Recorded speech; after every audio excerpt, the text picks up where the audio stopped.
What's happening, folks? Let's get it going. Sluggish.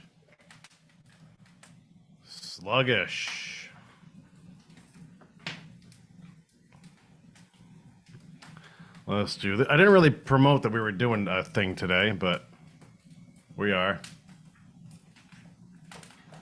So we'll see who's around and have some fun with you. Annalie and Christian. Well, thank you. Hi, Nydia. Thank you. Bubba's on the floor already. Just another lovely evening here. And that was just a little milk bone, Lulu, but he will be, we're going to set him up later on. We'll have a big poll question for you. Thank you. Hi, Anna. Thankful Mom. Hello. Hi, Lisa. Nydia saw the show with Pauline I did today. I've been crazy with bridge videos lately, so a lot of local stuff. So I was at Pauline's early this afternoon, and she's getting ready to open up again, which is cool. So it's always fun hanging out with her. So that was a good one. She is psyched for the. Pauline actually she goes into the live chats every now and then. You'll notice her. Pauline's Gifts is her handle, but she's very excited for the Bridge Studio when that's up and running. So, hi Lulu, how you doing? Hi Teresa. Hi Jamie. Wilk, how you doing? Oh, Mexican, that's good. Hi Marianne. Marianne was last night's big winner on the bridge. I got it. So I got to guess this. I was crazy. So we had a death in the family last night that wasn't expected but was fast. So that actually happened during the show last night. So the family's dealing with that today. And then I've been crazy. Monday, Tuesday was nuts with videos. I had another one today. Actually, I had two I had to shoot today and work on. So that's been going on. So as far as I know, hi, Betty, thank you for that. The schedule this week is we're still on tap to be with Celtic Tarot Sheila tomorrow night. That's a recording, I think, that she is doing, as far as I know. I don't know if it's live on her channel or not. I don't think so. I think she's recording it with me first, where she's going to teach me tarot. And then we'll post that at a later date. And then I also scheduled Deborah Lupian's soul introduction that she did for me last week. That's going to be Monday night at 7 p.m. Eastern. We should be around for that. And I think Deborah and I both plan on sitting in on the live chat that night too, to watch that together and just to field comments and play around with you guys in the chat room. So there is that. And then I know next week I am supposed to introduce two new people to the channel, Georgianne Richards, who Meredith knows pretty well, and Karen Ferris of True North Hypnosis from their wellness center over in Essex, Massachusetts, and we'll be there Wednesday live, side by side. And then the idea is in 2 weeks' time, Georgianne and Karen would actually be here, side by side for a show. But there's a lot to go on between now and then. But anyway, that is the idea. Thank you, Pixie. Thank you, Jamie. Hi, Maria. How's everyone doing tonight? Hi, everyone. Thank you. So yeah, otherwise, things are good. It's just, this is the busy season. It's why I like the last half of December, and then January, February, and half of March when it's quiet, because I can get ahead of the game a little bit. The last half of December is busy with the holidays, though. I'll scoot in so I'm near the microphone. Well, there's the holiday thing, but usually that's not crazy busy. Most of the promotional work that businesses do stop early in December, because then they're just hunkering down and doing crazy hours and all that. So yeah, the week of Christmas is always really like from Hanukkah on, it's kind of light to the end of the year. And then I like the dead zone. We're a tourism town. A part of it is like a big part of it.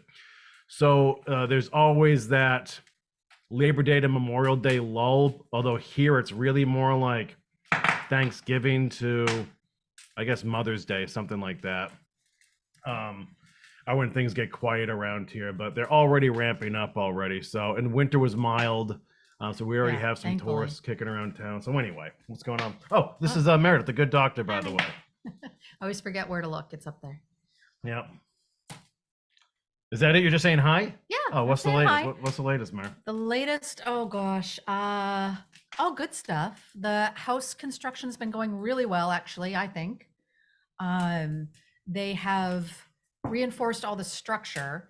So the house that we have in Gloucester that we've temporarily moved out of, Kory, I know has talked about it many times. It's got gutted to the studs. So that took a few weeks, and then they've been rebuilding for a few weeks now.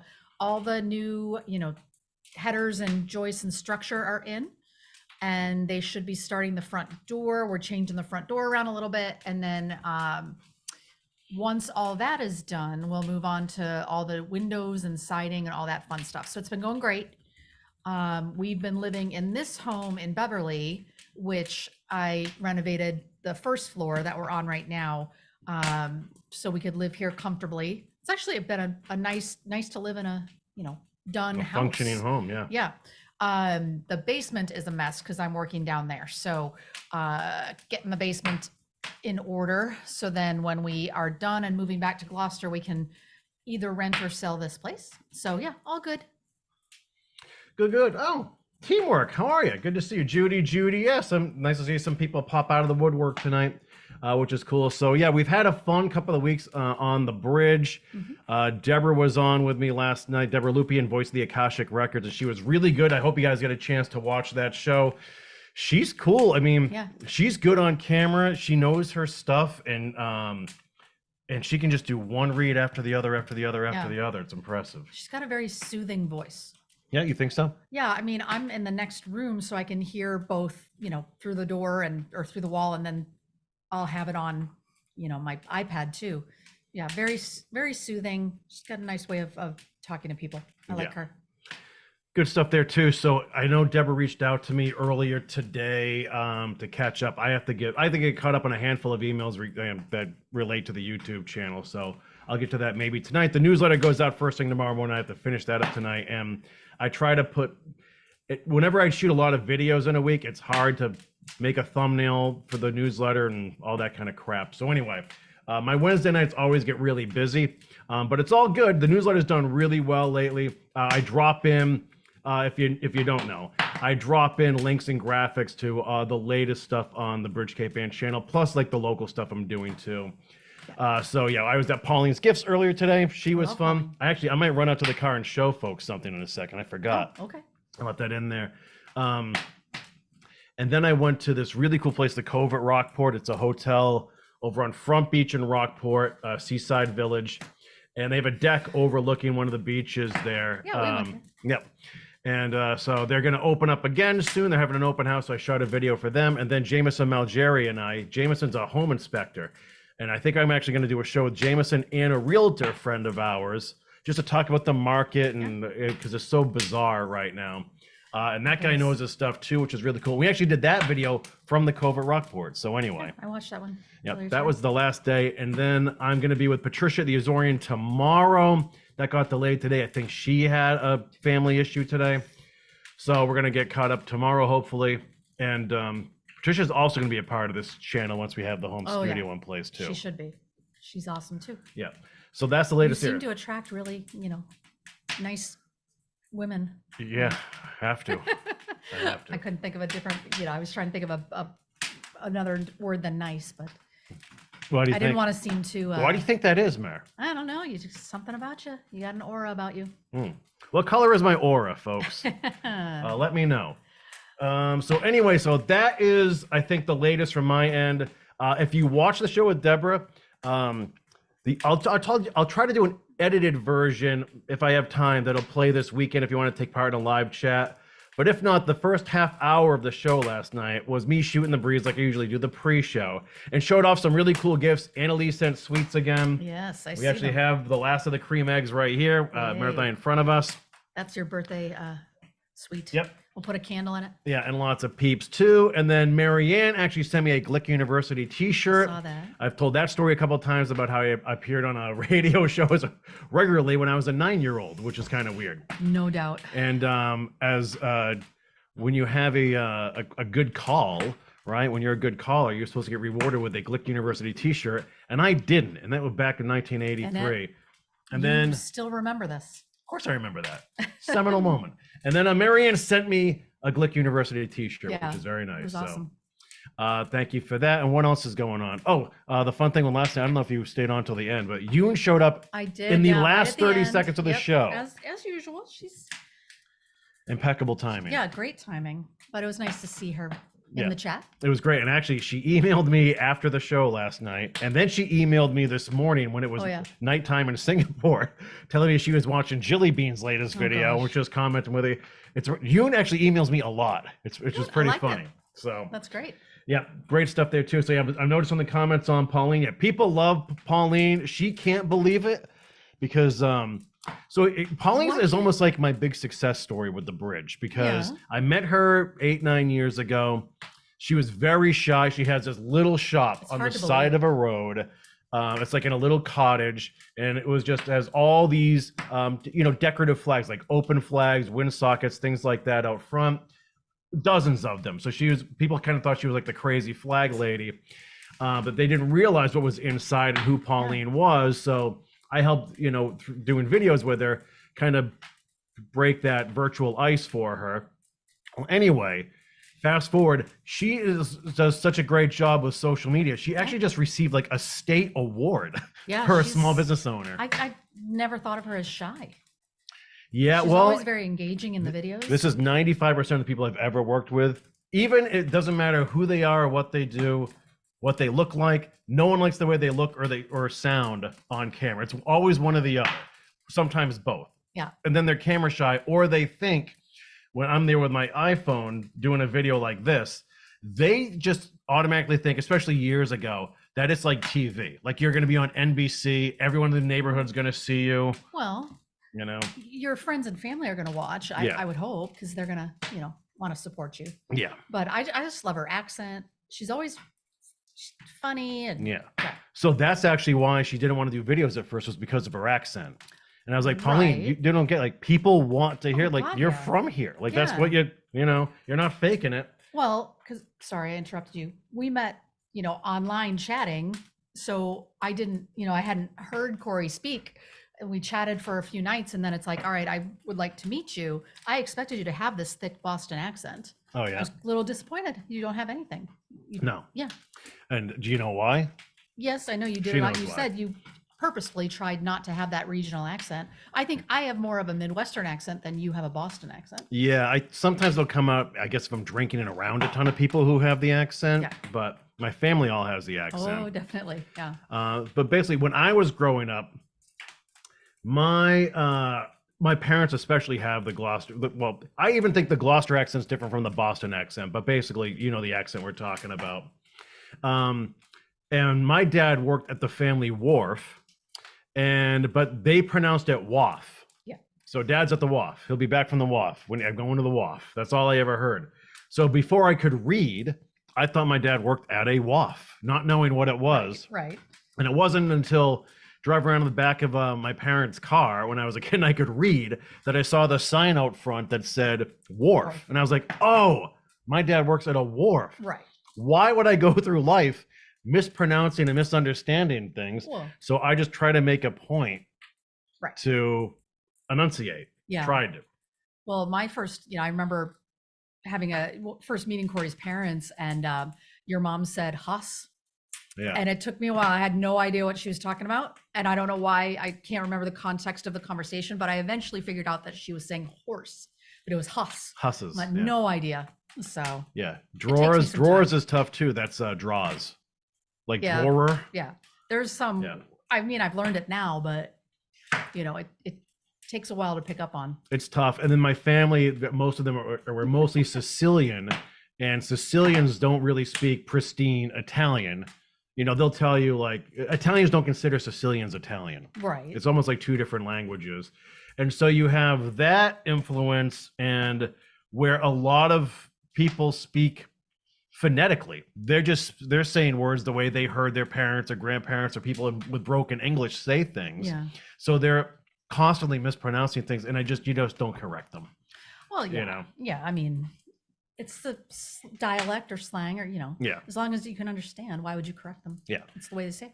Yeah, and if you're not even from the area or even the country, to simplify the Boston accents for folks, you remove the R's where they're supposed to be, and you add them where they're not supposed to be. So everyone's heard like Pak the Ka and Hobbit Yad. Yeah, there's that. But you also add an R to the end of words like idea, vodka, pizza, things like that. Yeah, that took me a while. I didn't know about that. It took me a while to get used to. And Eileen says, giveaway for the accent, the word garbage. Yeah, It's garbage. garbage. Yeah.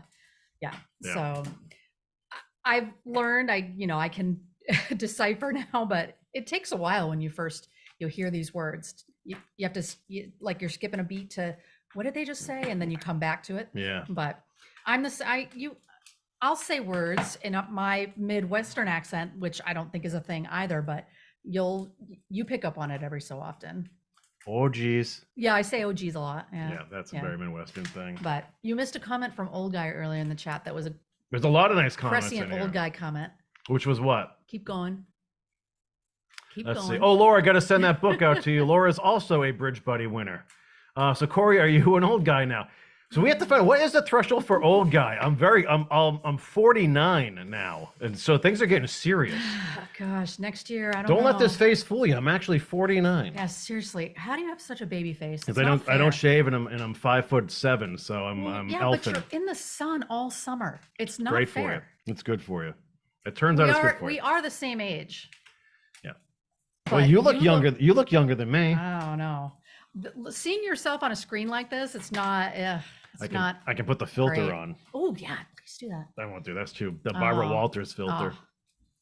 Well, we'll figure it out. What was But I gonna say? Oh yeah, go ahead. I think old guy, you're the original. Always. Yeah, old guy. You stay. You Like just Christian you keep said. you keep on keeping on, old guy. Let's see. I saw Angela's in there. Hi, Angela. And Andy Lyons. Look at that. Happy birthday. It's great to see your name, Andy.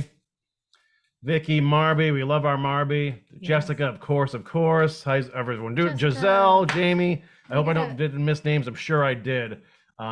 Sandra's in there too. Hello, hello, hello. Welcome back. I need to see if I can get Bubba on the couch so he's between us. Oh yeah, I don't know if you He's guys on can the tell. floor. Oh, there he is. But I'm blocking him. I'm gonna see if I can get him on the couch. Yeah, Bub's awake. So here's a cool thing. Oh, thank you, Marby. Hold on. Thank you, hon. So I got to tell you, I've been really happy with the Bridge Buddy subscription thing. We've given away a lot of cool prizes. Deborah gave away a soul introduction last night. The value was $227. How cool is that? Of course, we had books from Susan Wadia Els. I can't remember what else we've done. Oh, Jilly's given away full 1 hour plus readings for folks too. So that's been great. And actually, I'm going to share a special prize from Pauline. I don't know if you watched the full video with her that I did earlier today, but oh, what's up, Meatball? He got on the couch, but now he wants to be right up front and center. What You a gotta good move the boy. mic. You can get it closer to you. You want to get into the mic, Bubba? All right, Bubs. There you You go. want to speak? What a good boy. Oh, he is a good boy. Oh, I should show the picture I took of you two the other day. I'll find it at some point. All right. So, hi, honey. You got a snack. You got a snack. Go lie down. Oh, Anna. Oh, thank you, Anna. Thank you. More potatoes for this guy. All right. And yes, Jessica, we are celebrating Kory's birthday by doing this. Oh yeah, Vicky asked if we had a fire going. We do have a crackling fire going. Yeah, that's over there. if you see me, I'm looking this way. It's because the fire is, crackling over here, and Kory builds fairly large fires for our fireplace, so I'm just keeping an eye on it. But he's burning the remnants of our old house.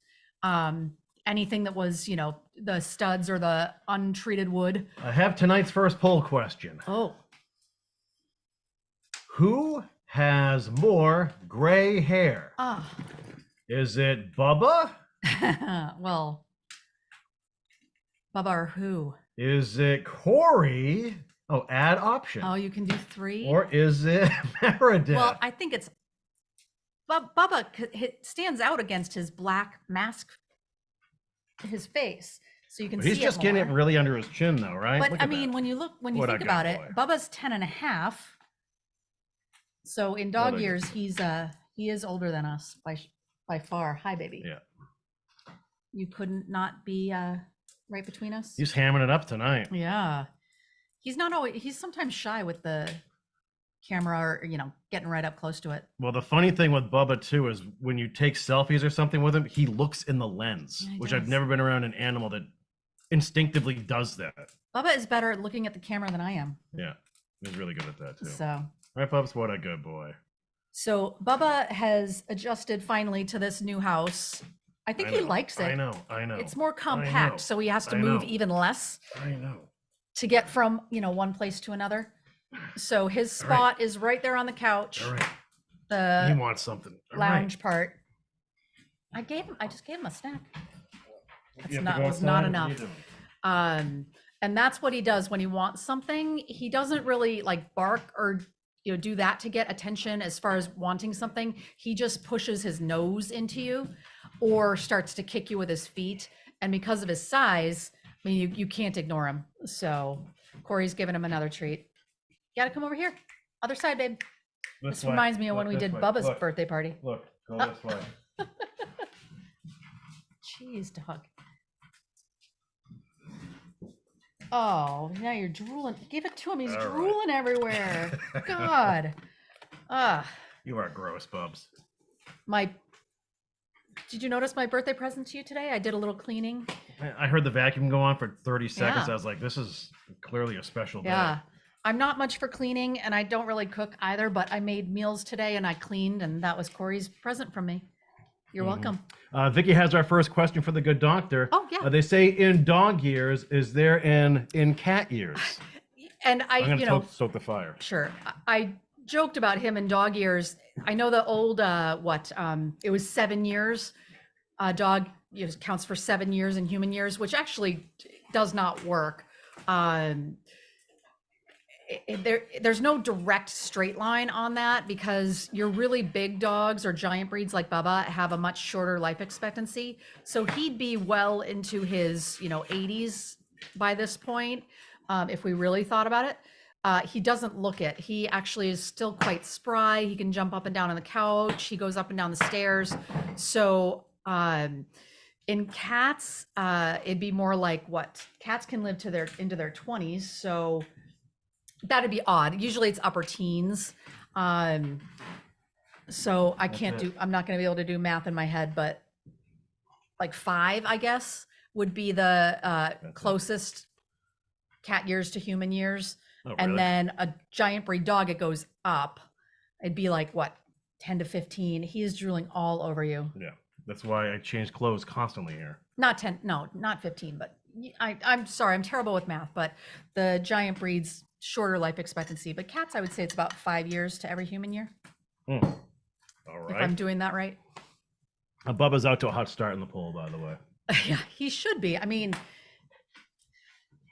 you can't even see any gray hair on you. No, but honest to God, this is what I think is going to happen as I turn 50, right? Yeah. I think in a year or two, I'm going to be basically bald and 15 pounds heavier no matter God. what. Well, I honestly think that's how things are going to play out.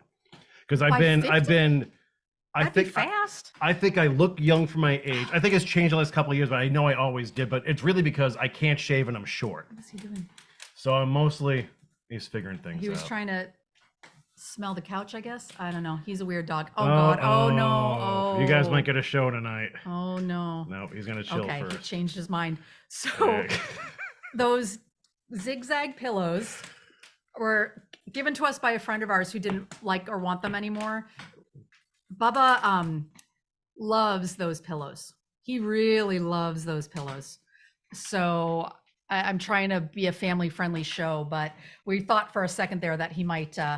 We might have little striped pillows running around the house someday. He might have put on a show, but he changed his mind. So now he's right between us. That's Good gross. boy. That's gross. Well, I made that. I don't know what. Listen, I can't have any those more cocoa bomb things. coffee or whatever. Yeah. It's a huge mistake, caffeine for me. Eileen. Eileen has a question. Meredith, is there something pet owners, or in the case of cats, servants, should get or do to get animals ready for warmer weather? Oh, well, preventive care. So, fleas and ticks in our neck of the woods, they've actually become more of a year-round issue because we have had such a mild winter. Often, in years past or when it when we did actually have the, freezing cold and lots of snow, ticks would be dormant for a few months, but we've had them year round these days, and just ramping up that flea, tick, and heartworm prevention would be my main recommendation. And then, there's not any specific vaccines as far as weather goes, but just that preventive care. A lot of people, if you have a dog with that real like furry or fluffy coat, like a doodle or golden retriever, something like that, they would get a spring or summer cut, shaved down close to the body. So then when the summer or the warmer months hit, their coat's not quite as long. That's not a necessity. That's more of a lifestyle, or if you choose to do that for your dog. But definitely the flea, tick, and heartworm prevention is really important as we're getting warmer. Vicky's mom's cat was 17. They had to put him to sleep today. Sorry, Vicky. Sorry, Vicky. Losing a pet is brutal. Yeah. So with 17, that's a nice long life. So yeah. Old guy told my wife that I wouldn't tell Kory that he looks a lot like Bubba. Great old guy. Thanks for the hi, Tammy. I gotta find the picture. Yeah, thanks for all the birthday wishes, everybody. I appreciate it. Bubba does hump the pillows like a fiend. Yeah, really violently, actually. It's kind of, it's one of those things like when your kid says a swear word, you don't want to laugh, but it's funny. We shouldn't be laughing at him while he does this. We should probably stop him, but it's just funny. So we'll see. This is the time when he does it. He gets a little frisky this time of night. This is his energetic time. If you can't tell. So he might still give us a show. We'll see. Yeah. But so I took a picture of, can I show them this picture? It's so cute. We're talking about you, Bubs. Oh, so yeah, go ahead. I'm the kind of person, when I get my phone out to take a picture, I'm usually a few seconds late, so I miss it. But in this case, it worked out well because I walked in and Kory and Bubba were snuggling right there. So Kory was laying out on the chaise lounge and Bubba was across like he is now. But Bubba had his head like on Kory's chest like this. And I thought it was adorable.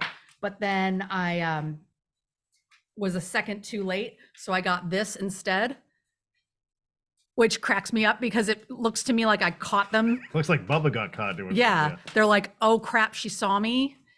Like he was cheating on me with you. Anyway, I love that picture. I thought it was so funny. It's weird. All this dog wants to do is snack and cuddle. Yeah, he is a cuddler, which is, I love to cuddle with him. But when we were doing that, an hour ago before the show, and he heard something outside. So there's a big picture window right there. He heard something and he literally pushed off of me to stand up immediately. And that doesn't feel good. No, he's 180 pounds. But yeah, in their neighborhood. So, yeah. So, thanks for all the birthday wishes. Hi, Dottie. Thank you. Elisa Vet. Thank you. Oh, feliz cumpleaños. Thank you. Giselle has a rescue pup from Russia. That's cool. Huh.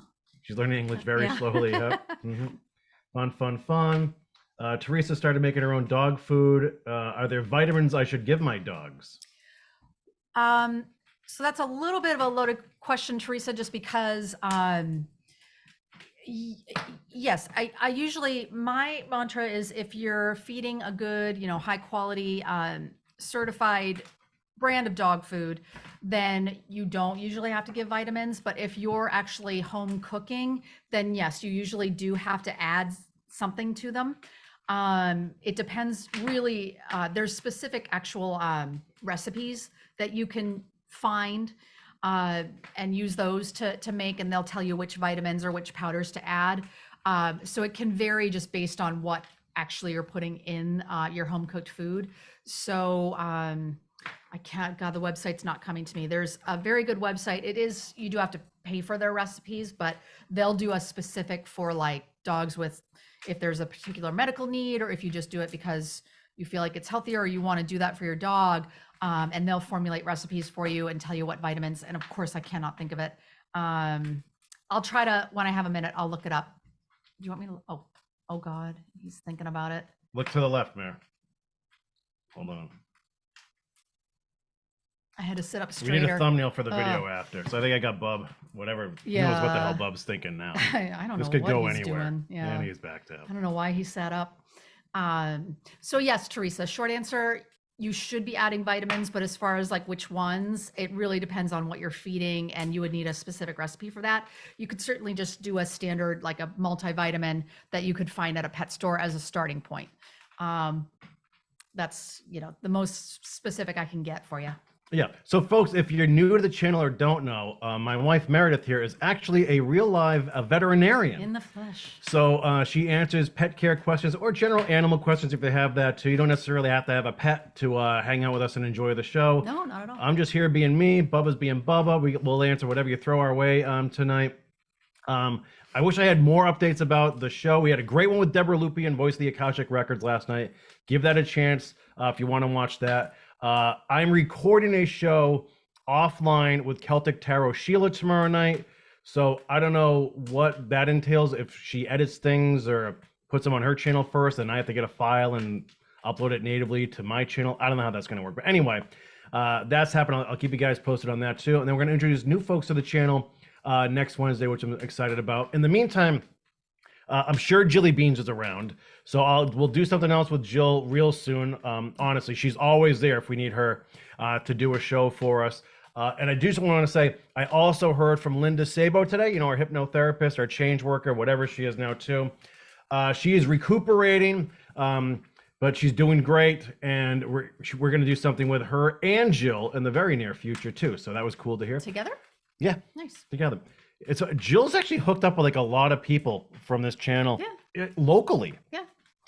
She's teaching folks tarot, and there's a lot of people who are either their family aren't into the metaphysical thing, or their friends aren't, or they stay quiet about it. And so and when they found out what we were doing on this channel, they were like, oh, once they found out that Jill was doing it and she was accessible, they're like, hey, can she talk to me about tarot? Or I have questions about it. So cool to connect people that way. I mean, I know we've both learned a lot from these shows and the people you've worked with. What do you like about it, Mare? The what metaphysical. Do I like about it? Yeah, the metaphysical thing. I find it's a reassurance almost. The people you've had on with, Jill and Deborah and Sheila and, Linda even, she doesn't portray herself as tarot or psychic, but just kind of giving you guidance and advice on things you could do differently to just live your life how you want it. I mean, I think that we've both kind of done a good job of that in the last few years, where we're doing things that we choose to do, not that we have to do. Mm-hmm. And it's just good to get reaffirmation on that, and hear from other people that maybe are trying to make a similar decision or go in that direction, and looking for help with it. I don't know, I find it very reassuring. And then of course I like just the people in the other people that watch and in the chat. Yeah, everyone's so positive and just trying to give support and just be there for each other. I think it's great. Yeah, it's really nice. And honestly, and it's just interesting people having conversations, right? I mean, I didn't know anything about, first of all, I grew up with Jill. I had no idea that she was into this stuff. So that's been really fun. But Linda, just to have her sort of drop into our lap out of nowhere and found us and joined. She's fantastic to listen to, and such a brain, and so curious, and hungry to learn different things all the time, which is, that's pretty inspiring stuff. So anyway, but everybody, and you see Deborah fits right in. I thought Sheila was really cool, so it's very nice. And I just feel like you learn something, even if maybe someone asks a question that's more specific to them, like with Deborah and Jill, who will give more answer more like direct or personal questions, but you still learn something from it. Even like Maxine, the astrologer, she was great. Mm-hmm. Linda G was a lot of fun too. So we did 80 something shows with Annette. It's all good stuff. Yeah. I mean, it's just been very nice to just, I feel like there's been such a disconnection from people with COVID and just, going to remote working for a lot of people. Oh gosh. Oh, this could, nope. He's thinking about it. He's thinking, no. He's thinking about it. What do we need? I don't know if we want to do this. Oh. He's thinking about it. Oh no. I don't know if he has the energy.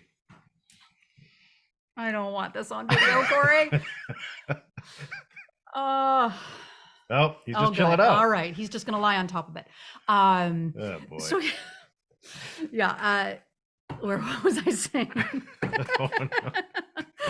The disconnection that's happened with COVID.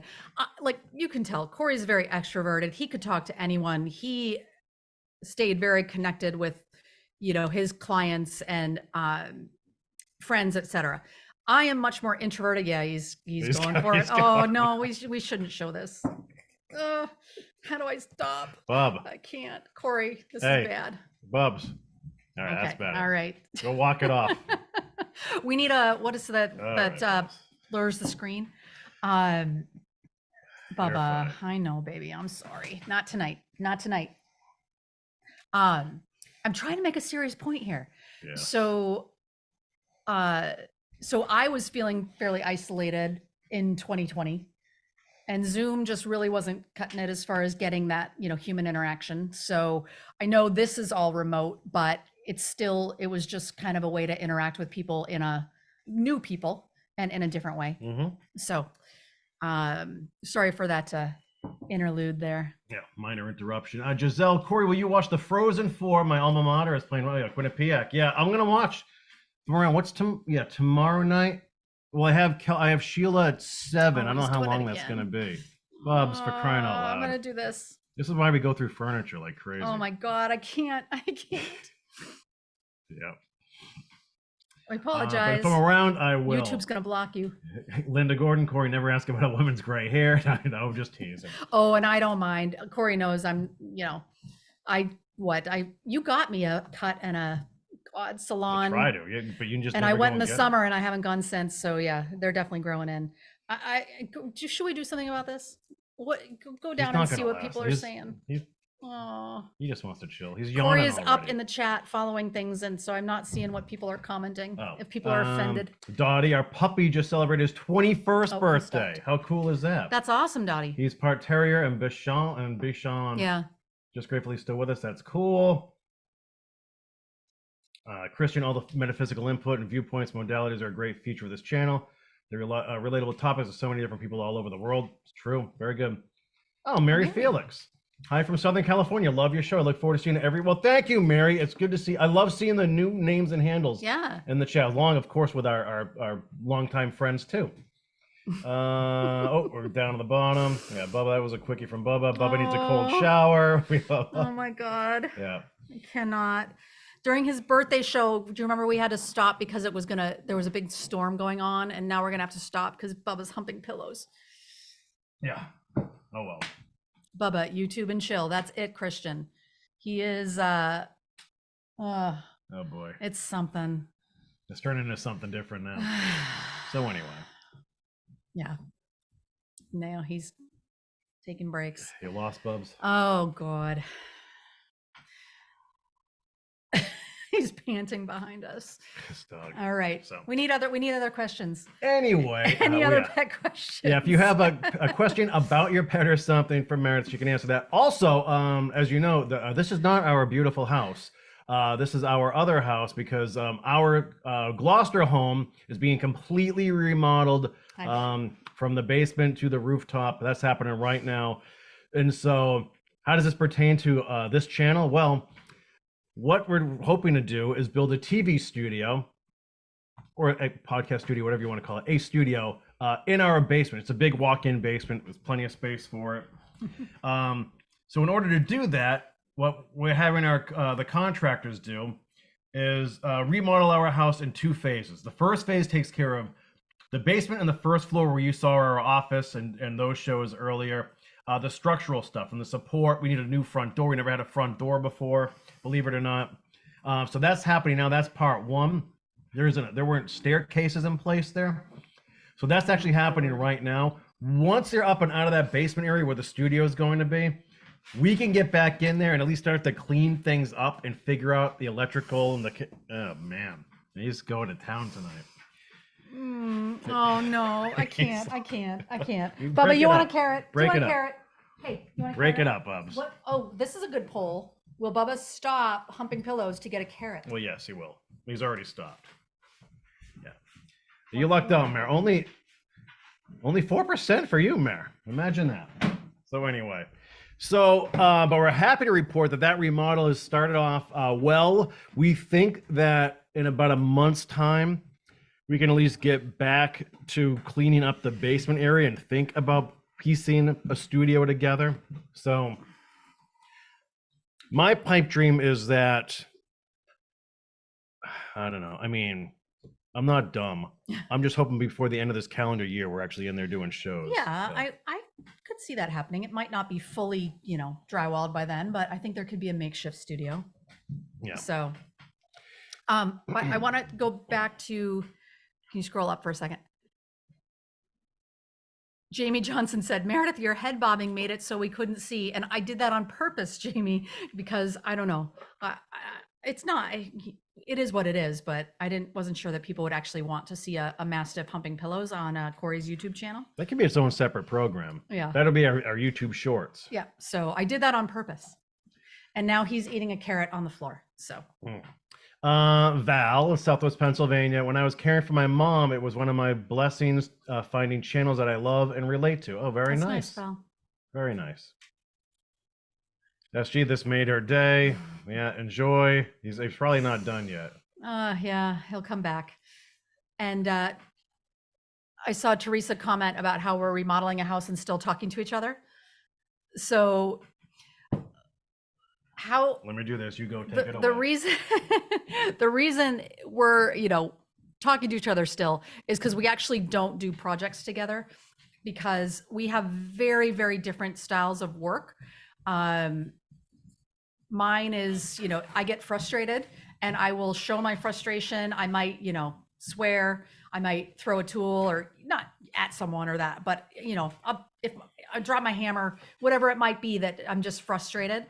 I run a little hot and cold like that. And Kory is so just steady Eddie on everything that it drives me crazy. And then he thinks I'm not enjoying what I'm doing because I'm swearing and I get frustrated, but I try to explain to him that doesn't mean I'm not enjoying it. It just means that I've had a moment of frustration and I'm getting it out and then I'm going to move on because I just want to fix the problem and get, and it just took me a second. When Meredith is working, she is John McEnroe with boobs. Oh God, that's a little and you more are. than I would have. I'm not quite that level. Jeez. Yeah, I hear things all the time. Well, yeah. So we tend to do projects separately, and that's how we are still talking to each other. I will call him in when I need muscle, if I need stuff carried or lifted or held for me. But we really don't do most projects together. No, Meredith, and she's the planner and she likes putting puzzles together. So she'll just draw up dozens and dozens and dozens of floor plans to try to solve a minor issue. That's just how she works. Yeah. So, and I can't visualize things like that. Spatial relations and all that I can't do. So. Yeah. And I know that frustrates Kory too, because I'll have a floor plan drawn out and this is it, honey. And 2 weeks later, I'll be like, 2 weeks. Maybe I'm going to tweak one little thing. So he's just kind of used to it by now. But I mean, even last night I was showing you something different. It's not going to be set until the walls are up. Now keep in mind, we've been in that house for 11 and a half years, and now it's being worked on, and we're still rearranging crap. I know. Christian said we didn't need the McEnroe with boobs visual. You got it now. I had that same thing, Christian. You cannot be serious. Yeah. We're both tennis fans. And so I did actually immediately picture him with that frizzy, afro and his headband. Halloween. With boobs. Halloween, you can do that. You did that once. You had a McEnroe I did afro. do that, actually, yeah. Oh my God. We still have that, I think. I think we do. It's hard finding an orangey ready afro, auburn colored afro. Yeah. If anyone has one out there, send one my way. Yeah. Dottie, Meredith, have you been involved with any of the construction at your home? So yes, Dottie, construction and real estate have been kind of my second area of work. I've kind of pulled back on being a vet full time. I do it, 1 or 2 days a week now.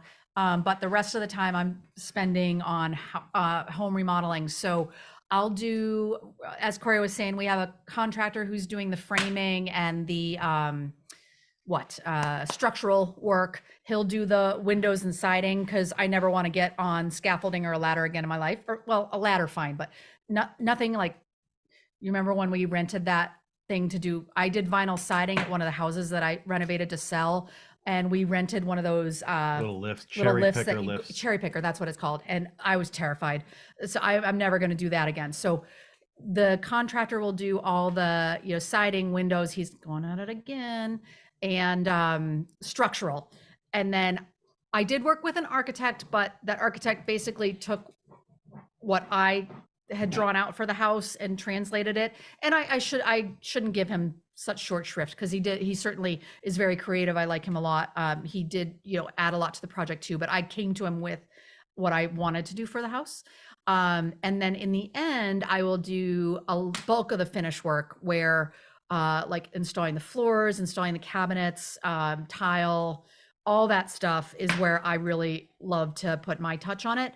And then actually I'll be framing the interior walls too that are non-structural. So that's where I can determine the final floor plan.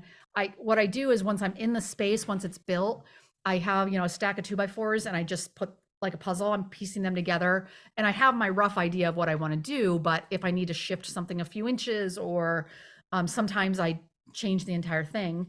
But yeah, I'll do all that once I can get in there and work. It's cool though, because it's nice that you can do all that stuff, because it gives us so much more flexibility when you actually are putting hammer to nail. Like we can move things around on the fly, and and we're also, if you notice how we live, we don't require much. Yeah. Like we live pretty simply, and so we can live while there's construction going on, even if the construction is coming from us. Yeah. So we're okay with that sort of thing. But what's been nice about this house is it was basically turnkey. The appliances work. The windows are sealed and double paned. The place is insulated, very different from where we normally live. So it's been nice to, everything's hardwired. Yeah, we call this is an actual like adult house. Yeah, which is weird. That's been a long time since we've done that. So. Yeah, because we've been anticipating construction on our other house for so long that like I never put pictures on the walls. We never repainted, even though it was kind of a drab, kind of dull tan color. But it's, we're gonna do construction. And then 11 years later, we finally did construction. So it was kind of a camp situation for quite a while there towards the end. Yeah. So it feels good to actually be making progress on it. Plus, we're always gonna have dogs, and obviously he's a big one and he's a mess. And we just live with it for now, because everything to us was always temporary.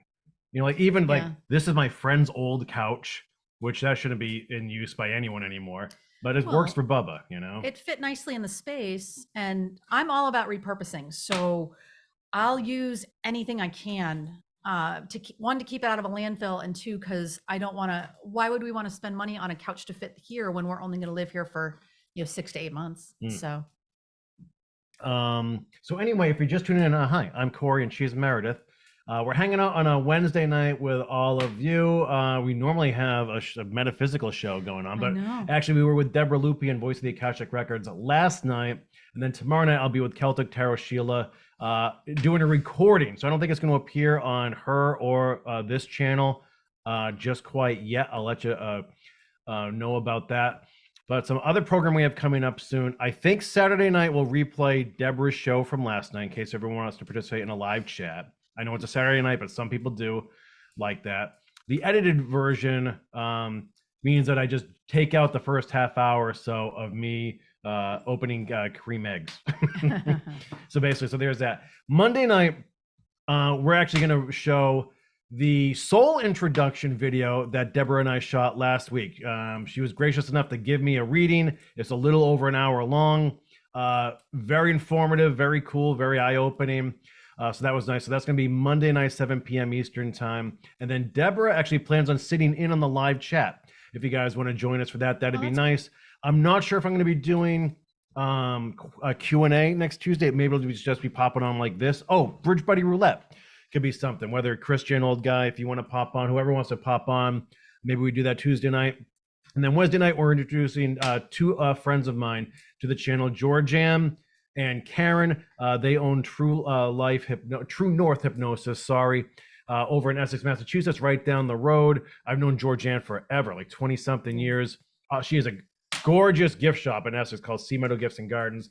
She also has this business, and I think you guys are going to love her. She's a very sweet personality. Karen's really cool too, and they know their stuff. Karen's a Reiki master, I believe, amongst other things. So anyway, we're introducing them to the channel, and we're going to be on location for that show at their place in Essex, and then they're actually going to be here at Bridge headquarters before the end of the month. We'll do a show there as well. So there is that. All right, hold on. Some comments here. Hold on, Sandra. That's it, McEnroe. I've been going bonkers trying to figure out who Kory reminded me of. I remind you of McEnroe? Darlin, my husband built our home, and the first time I walked into it, I said, I didn't think it would look like this. He said, I showed you plans. Yeah. I couldn't visualize it at all. Yeah, I'm with you, darling. I hope you liked it. Well, thank you, Nancy. I hope that it was in a good way, or that it looked even better than you anticipated. I've always been able to, if I look at, one of those flat architectural plans or draft, structure. Oh, God, why am I not finding words? I can kind of see it in 3D. If you see what? What? If you see what? I don't know what you're trying to do. What word are you looking for? My little scribbles, my drawings that I do. No. My floor plans. There you go. I can see that on a page, but in my head, I'm actually seeing it in 3D. You can do that with blueprints? I can, yeah, to some degree. Yeah. But I also want to be in the space to really decide how best to use it. And most of the houses that I've worked on have been fairly small. So I just want to capitalize every last inch of space that I can and make it functional. The house that we're renovating, or our home, is actually going to be much more space than you and I need. That's for sure. We'll see about that. So I'm focusing a little less on, maximizing every bit of square footage, but more on it being like specific to us. I do want to, I want it to make sense. You just maximized footage last night when you showed me. I know, I did, but I want it to make sense, and I want to, have it be good for us. Blueprints. Thank you, Annalie. I said that. And Annalise said it. It's got to be like, Annalie, don't steal my thunder. I feel like I get in that, the word is here, but it can't get to here. Yeah. So anyway. What is that called? I don't know, honey. Oh, you're such Annalie, a what's jerk. that called? You're such a jerk. So yeah, once I'm standing in the space is when I really want to finalize. And thankfully we found a contractor who's okay with that. I know a lot of contractors wouldn't want a homeowner involved nearly as much as I am, but the one that I found that we work with has been I think he actually likes it because, sometimes he likes it.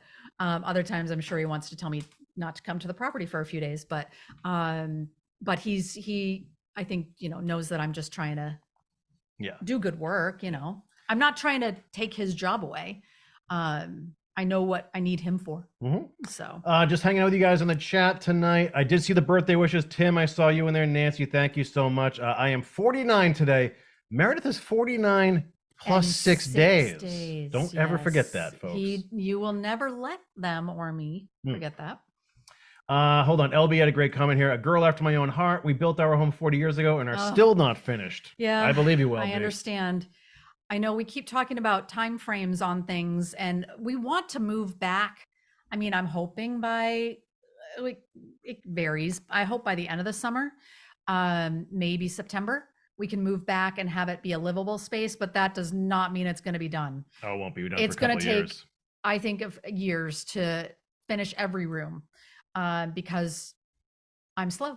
Yeah. So, Christian, if you visit this year, you'll be in the shed. I'm sorry. Or if we still have this house. Yeah. This house, we actually have a guest bedroom, which we can have guests. It's small though. I mean, you'll hear Bubba from the next room. Well, yeah, it's small. I mean, everything's small. Move your head to the side. So we're in the living room. That's the front door. You'll see down the hallway. That's a little linen closet at the end, but the bathroom's here. Kory's office is across from that. Our master, or the primary, I'm going the wrong way, is past. I'm so backwards. Look down the hallway and then point. this door is the guest room. So it's very tiny. It's very compact. Okay, and what's in here? Not much right now. I think I need a drink. Okay, so we have a question for you, Meredith, and then I'm going to run to the car and show you guys a cool surprise I have. This is from Jamie. Meredith, can dogs, what's that? Can dogs get bird yeah. flu? I'm assuming. Can dogs get bird flu from bird droppings? I have several Eurasian doves that Yeah. live in my pine trees, worried about my dog getting sick. Yeah. Great question. As far as bird flu, that still is an issue. We get alerts from, oh my God. Are you kidding me? Get your head out of your ass, Mare. USDA? Jesus. I don't know what it is. I actually haven't had a drink yet. We get alerts, or they'll AVMA, the Veterinary Medical Association, will also send out latest info on cases like that, or conditions like that, where it's something that's very pathogenic, very serious, and never has it referenced or included any reference to dogs or other species getting bird flu. So I'm not going to give you an 100% on that, but I mean, we would have been alerted or been told if it had crossed species. We were seeing some respiratory cases in dogs in this area of what we think is a canine influenza. Anyone else that lives in the Northeast, if it hasn't made the news that I've seen, but personally, the clinic I was working at and one of the local or that I work at and one of the local kennels, we're seeing a really pretty extensive outbreak of what we think is canine influenza in the last couple months here. That seems to be dying down, thankfully, but the avian influenza is definitely still out there. But as far as I know at this point, it is bird specific. I did something. So I'm going up on the chat here. So Giselle followed up saying, good question, Jamie, with geese and gulls. It's definitely been a big issue for veterinarians who treat chickens, and we would see wildlife, injured wildlife from the area, but we have to be very careful about it because transmission wise, if someone brings wildlife or they have a backyard chicken or et cetera that they bring to us, we have to be very cautious of can it leave something that's going to transmit to the pet birds that come in. So it's been a huge issue for many months now. Is that it? Yeah. Oh, hi, welcome back. Nydia said I should hit the moonshine. Is there any moonshine left, honey? Yeah, there is. Oh, really? I Of thought you course there drank is. it all. No, it's a lot of moonshine. It's It looked like a little nip. No, it's like a fifth. Oh. Huh. So, can dogs get worms from eating bird droppings? So usually, as far as parasites go, it's more from other dogs, cats, horses, yes, like farm animals potentially, but not from what? Not from birds that I know of. Honey, I don't have anything. What are you doing? Thankfully, Bubba does not really, he just chooses the pillows as his Mates? Yeah, not really us. Although actually, I'll take that back. When I curl up with a blanket on, he likes the fuzzy blankets, but it's the blanket, not me. So yeah, I don't know why he was just sniffing me. Well, Bub's here, so I can't show off what I want to show off yet. But anyway. So Jamie, I wouldn't worry about bird droppings. Not that you want them to eat them, but no, I'm not too worried as far as any parasites or worms from that. Joan says, "Oh, you two are babies. You could be my children." We know our demographic runs slightly older. I figure we're we have the Murder She Wrote crowd with us tonight. That's how I like it. Oh, That is not far fetched. No, but I know the numbers. You enjoy it though. Of course I do. Kory loves the, Find the right word. Murder She Wrote crowd. Murder She Wrote crowd. Why do I feel I don't know like if a drink's gonna help you. I know. Maybe I should God. just bonk your head once with a frying pan just to see if maybe you'll what speak it is Spanish or tonight. something. God. Chili Beans. Hi, She votes for Jill. moonshot. So. Oh God, yeah. All right. So what I do want to talk about is if I shot that video with Pauline Bresnahan of Pauline's Gifts today, longtime friend, longtime Bridge Buddy. So you know how about a month or so ago we introduced the Bridge Buddy subscription tier, right? For $2 a month, we have the random drawing surprises. I'm gonna let him. Deborah Lupien gave away a reading last night, a soul introduction. Chili Beans is giving away 2 1-hour readings. Susan Wadia Els gave away a book. I think we have something else going on too. But what Pauline does is she paints things like water cans and stuff. And actually, I haven't introduced the $2 tier idea concept to my local audience yet, because I just wanted to see if it worked here. And I knew we'd be giving away like metaphysical prizes to this group mostly. But what I'm trying to slowly do is fold in the local crowd and my bridge members, right? The small business owners, and somehow marry these two audiences together, especially when we have the home studio, right? So it's a long work in progress because I kind of want to like iron out any wrinkles along the way.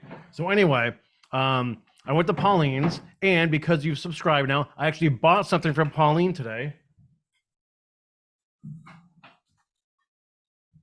It is this beautiful hand-painted mail. This is a metal mailbox now, right? Mary, do you want to move the microphone up? Just push it towards the screen. There you go. Sure. So how cool is this, right? So Pauline painted that. Very nice. It actually continues on this side as well. Very nice. Very cool. Look at closer in there so you can get some of the detail. Look at closer this way for you guys. So she actually does something similar to this, like this same scenic that is very popular. People like it when she does her floral stuff. This also has inside the little flag of like if you have return mail or something in there. Oh, you want me to show it? Yeah, you can. Yeah. It's that So little flaggy thing. That you can turn on. Oh God, I'm dropping things. Yeah. So that's just in there for you too. And we'll ship that anywhere in the world. So we're going to be giving this away. I think, so I'm working with a big local Facebook group that has 8,000 or 9,000 followers to help me promote this to, you know, give the subscription rate a little juice, because I think the idea is to eventually, I want to have multiple prizes like this, physical or services. Like let's say there's Jilly Beans is giving away a reading, Pauline's giving away a mailbox. There's say, you know, $100 gift certificate to the local yarn shop that also has an online shop, so anyone in the world can win. And the idea is have these drawings live and then have the winners choose the prize that she or he wants. And that way, everyone's happy, right? We have the international audience here on YouTube. We have the hyper local audience that I have in the Facebook group and on my website. And then we're literally using the money from our subscribers and from the bridge too to support local businesses and or our local nonprofits as well. Bob, you can't eat that. So anyway, I thought that was really cool. So Lisa, I think there are like 60 subscribers, although I haven't really pushed it. I haven't done anything with the locals yet, but 60 on our channel so far. But there you go, another nice look at Pauline's hand-painted mailbox, and she has tons of these. So Yeah. well, not tons of these, but they're really popular. When you drive around Cape Ann or Gloucester, you certainly can pick them out on all the different houses. How long? That's It's very big unique. too. That's a Yeah. big ass mailbox. Yeah, So. very unique. Anyway, I thought that'd be a cool price to start. My buddy, actually a friend of mine, Rob Porter, owns a yarn store here. It's actually in the back of a church in West Gloucester called Coveted Yarn. You can look at covetedyarn.com. And that's a big business. There are very, very few yarn places left. And I think he has the only one that's on Cape Ann, so basically north of Boston. So it's a destination spot for folks. Rob is also a fisherman. He's really a fisherman by day, so I call him, he's the knitting fisherman. If he's in his yarn shop, he's just knitting, knit one, purl two all day long. And he's an interesting guy. He's younger than me, although he looks 5 times older than me. Oh, I'm just saying that in stop. case he's listening. But anyway, I want to be able to support a business like that too, and have him on he'd be a great guest. This is why I'm so psyched to do the home studio show, to have like a Pauline and a knitting fisherman in there. Yeah. And actually, I talked to a couple other people. Oh, I don't want to give it away yet, but a local potter that I know is going to be on the show soon. So I know lots of local artists will be creating in real time. Lots of local musicians will be sitting in. We're going to have a cool bar and a coffee bar set up too, with actually like cafe tables or high tops. So friends of ours can actually form a little studio audience there. Yeah. and hang out. So that's the vibe we want to have. And I'm psyched to do it. I get excited about it every time I think about it, which is not like me when it comes to work, but this doesn't feel like work, you know? You work hard. You make it seem like you're, Well, I love 90% of what I do for both of the Yeah. jobs, you know? Yeah. And so Lisa, I think it's like 60 or so. I can check because I don't get like notified when someone subscribes. I have to dig into my recurring payment system to see the names are, because like I don't hoard data. I certainly don't sell data, so it's a very delicate process. But I think there was a numbers that we had like 60 in on that drawing last night. So and that just kind of keeps inching up every day. But I haven't done anything locally yet because I wanted to be able to have a couple local prizes to show off, introduce this to them, and then figure out, like, we give away Deborah's prize last night. That was live during Deborah's show at 8:15 at night on a Tuesday. What we might do, because this incorporates a Facebook group where there's a big audience, is I might have my own drawing, say 8 p.m. on Thursday nights, just to kind of have it. And so that way we get a larger live audience checking in, and they can tag the winner faster. We can kind of figure out the prize exchange sooner than later, because, it's not easy, like packing that up, shipping it. Like say Yoon wins that, it's going to cost $400 to ship that to Singapore, but to package it correctly and do all that stuff. But I'm looking forward to doing it. That's why you wanted to choose prizes that could be mailed and that are universal, or usable in not just the U.S. or not just locally. Yeah, we'll have gift baskets from the local pet store. I mean, these are things people are going to want. Yeah. So I know. But people did ask. I think Nydia asked if Pauline had a website. And so I think she does have Pauline's Gifts, but she's really more of a Facebook person because you can't shop online through her. I'll talk to her about it, because what actually I did talk to her about was maybe we could do special shows sometime where Pauline would bring a bunch of things to our house to show off that people could actually buy, almost like QVC style, and do something like that. Because I just think it's cool to be able to hold up the physical items, see us package it right then and there, and send it to you. It's almost that same weird effect where, for all you folks who helped donate it to Svetlana and Ukrainian relief, and you're literally putting boots on the ground over there for folks, and to see the soldiers, really Svetlana's friends and family, putting these boots on and blankets and tents and taking pictures and sending them back to you in real time. I think once you see that trail of breadcrumbs that lead you back and the points A and point Z on the bridge, I think that adds more meaning and heft to the story. So anyway.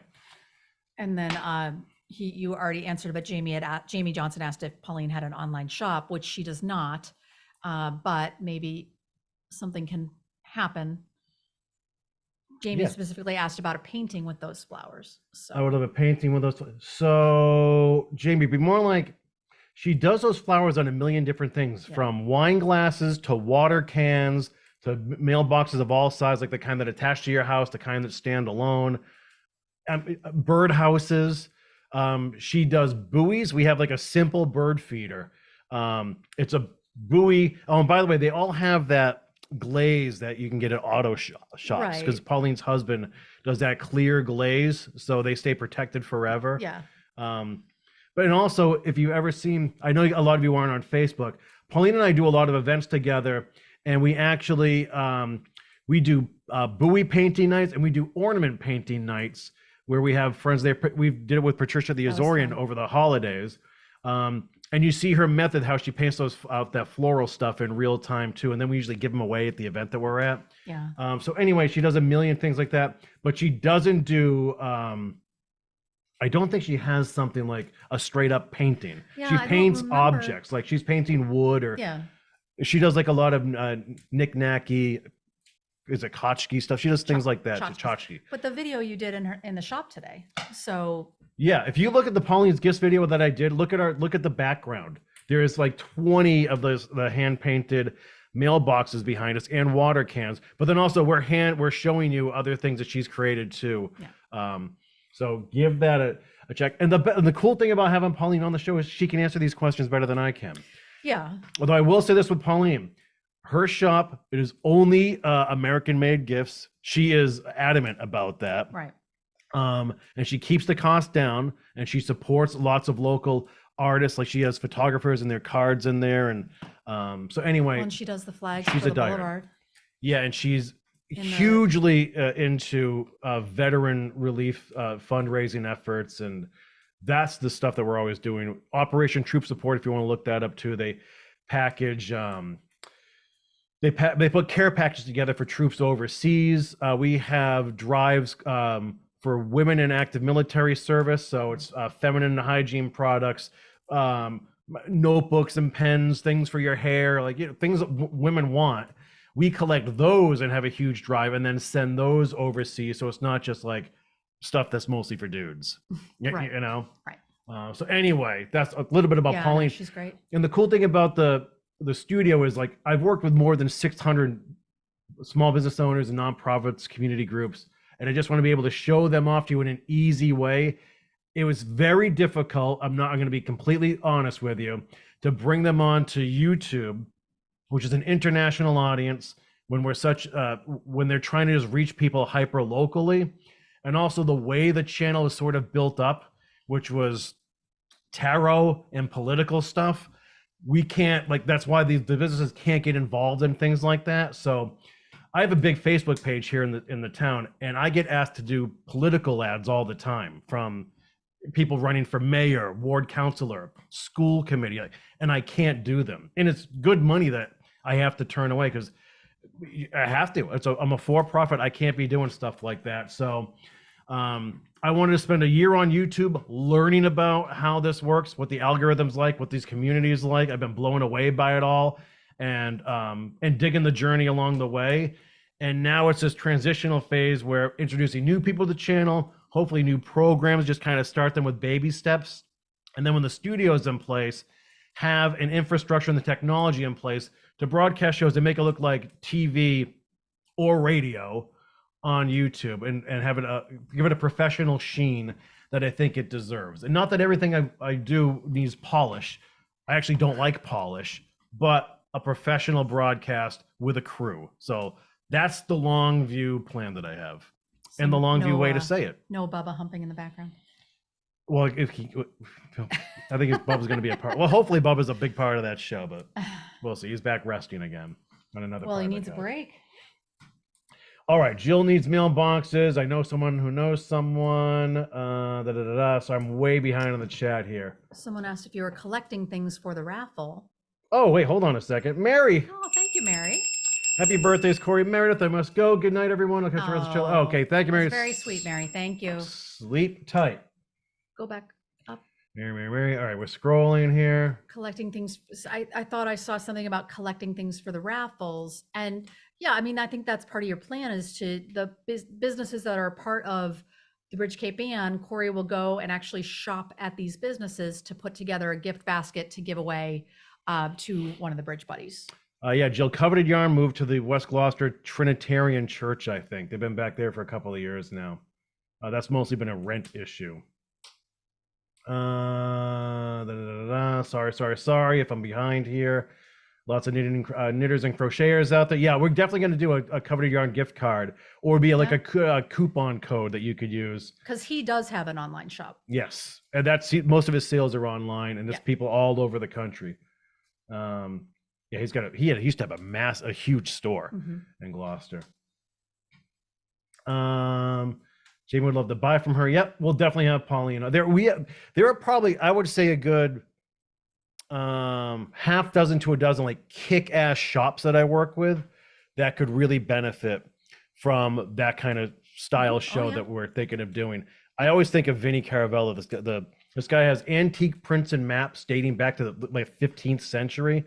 It's awesome stuff. Like, if you're into just ornithological stuff, right? Just bird prints, or just fruit, or just medical stuff, or just seascapes. He's got it all. And he is a walking encyclopedia. He is, yeah. And a great conversationalist, colorful guy, cool background. He's like 85 years old. He's still sharp as a tack, still going strong, still doing all these fairs and conventions. And I call him my cousin Vinny. And he's been with me forever, and I want to get this going so I can get Vinny on, Yeah. I'm just excited to connect those dots for people and introduce you guys to some of my friends here, our friends. Let's see. Jessica, does Pauline want to That's put a together a great idea. paint along kit that we can purchase, then have a paint with Pauline on the bridge night? So That'd be fun. that's a cool idea, Jessica. I can tell you one thing is, when I do events with Pauline, she doesn't want to teach people. I think she just kind of likes, like, here's all the supplies, have fun with it, and have a Right. couple drinks and some laughs. And then, you know, if you need a pointer or two, she can do that. But she doesn't want to stand there like a paint night, like, okay, now do this, now do this. Like, she doesn't want to instruct, but we she did does that like, buoy painting event. yeah, That was fun. Yeah, But you're right. It was buoy. You got a little buoy and she brought the paint, but you painted what you wanted. She didn't have a template for you to go off of. So exactly. that was fun.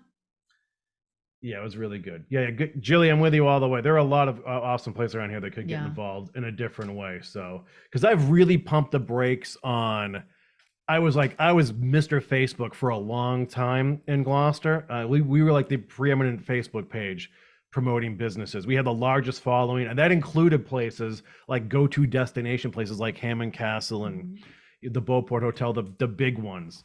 But I knew pre-COVID, the previous two elections, like we knew the road Facebook was going down, amongst all, you know, and all the other platforms too. The original concept of the bridge, we built, me and a buddy of mine, my original business partner, who's a much younger guy than me, and another friend, built a social media website geared for community. It was the first of its kind in the world, literally. So all the things you're doing on Facebook, you could do in a much pared down version on our site. So businesses would sign up and then they would create content on their own, do little selfie videos, post their specials, and upload it to our site. Now, obviously, it wasn't nearly as slick and there were some pain points there. But the concept was true. And we were telling people you have to avoid things like Facebook and YouTube and Twitter. Those were the big three at the time, because you're competing against millions of uploads every day, and you're trying to do something very specific for a hyper local crowd. So you may have 1,000 followers on Facebook and only 100 on the bridge, but the 100 on the bridge are looking for your stuff.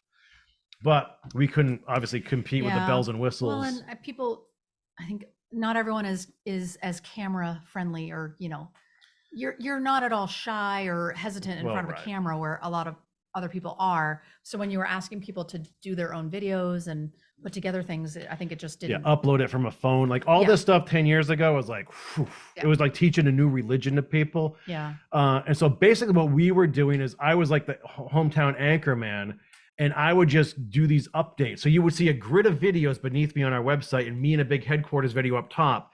And because you couldn't stream live yet, I would just do an update like every half hour, every hour, like, hey, this came in from the bread shop. This came in from Pauline's Gifts. This came in from the Azorian. Let's talk about it.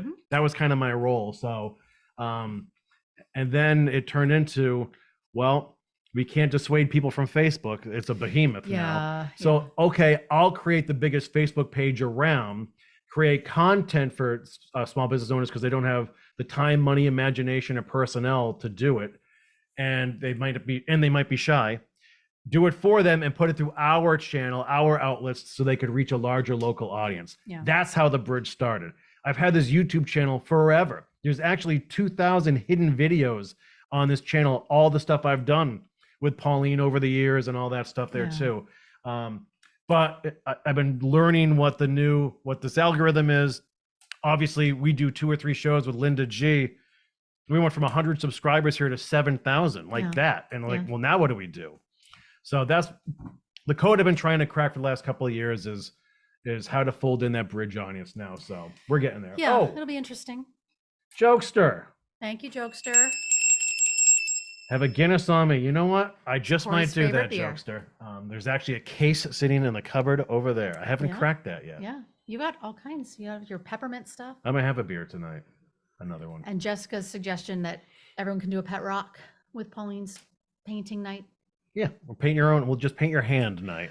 Well, I think it would, if you did something like that, it would just be like the buoy night where you get the paint and you get something to paint it on, but what you paint is up to you.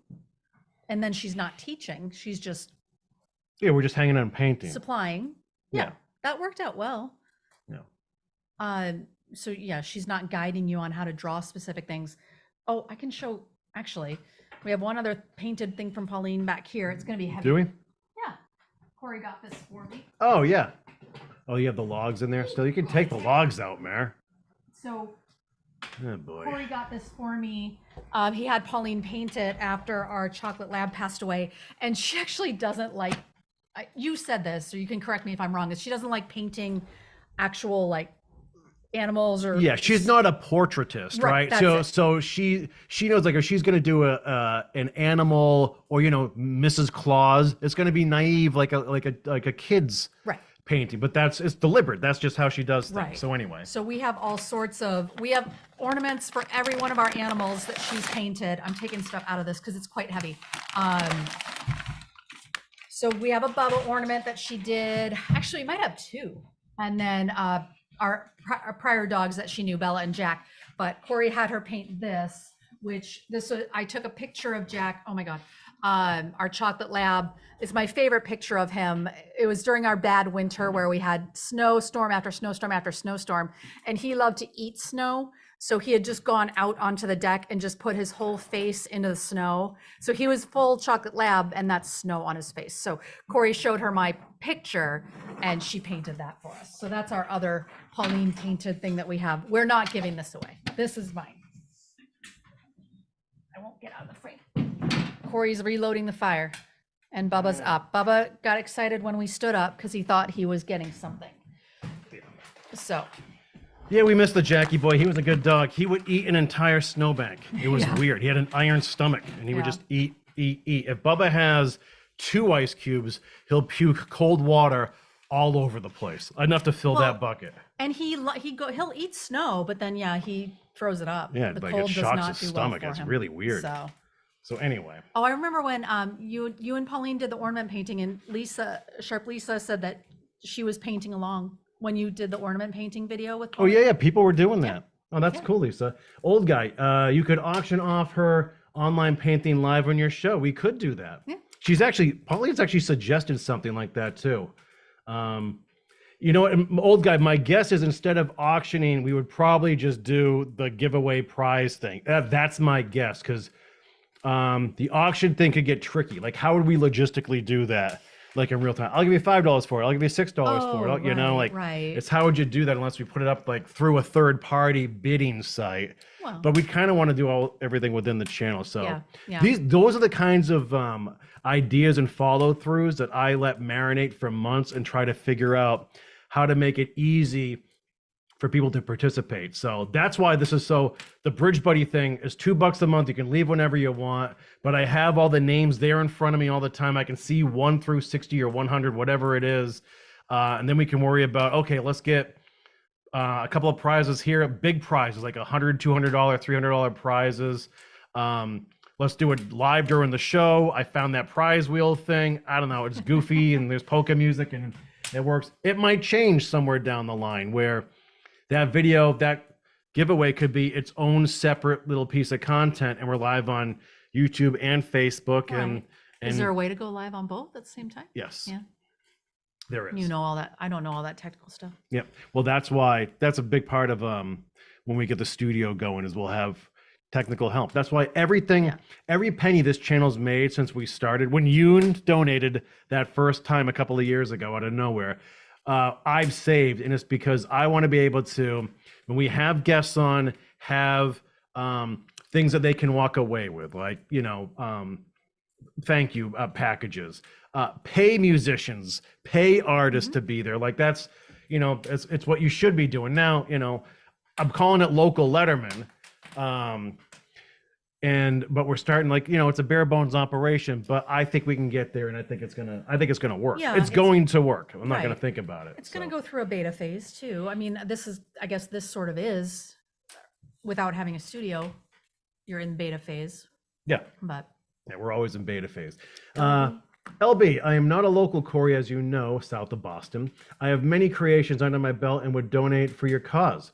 I make beeswaxes wraps from the beehives I work. Easy shipping. That's cool. That's very sweet, LB. Yeah, that's awesome of you. Huh.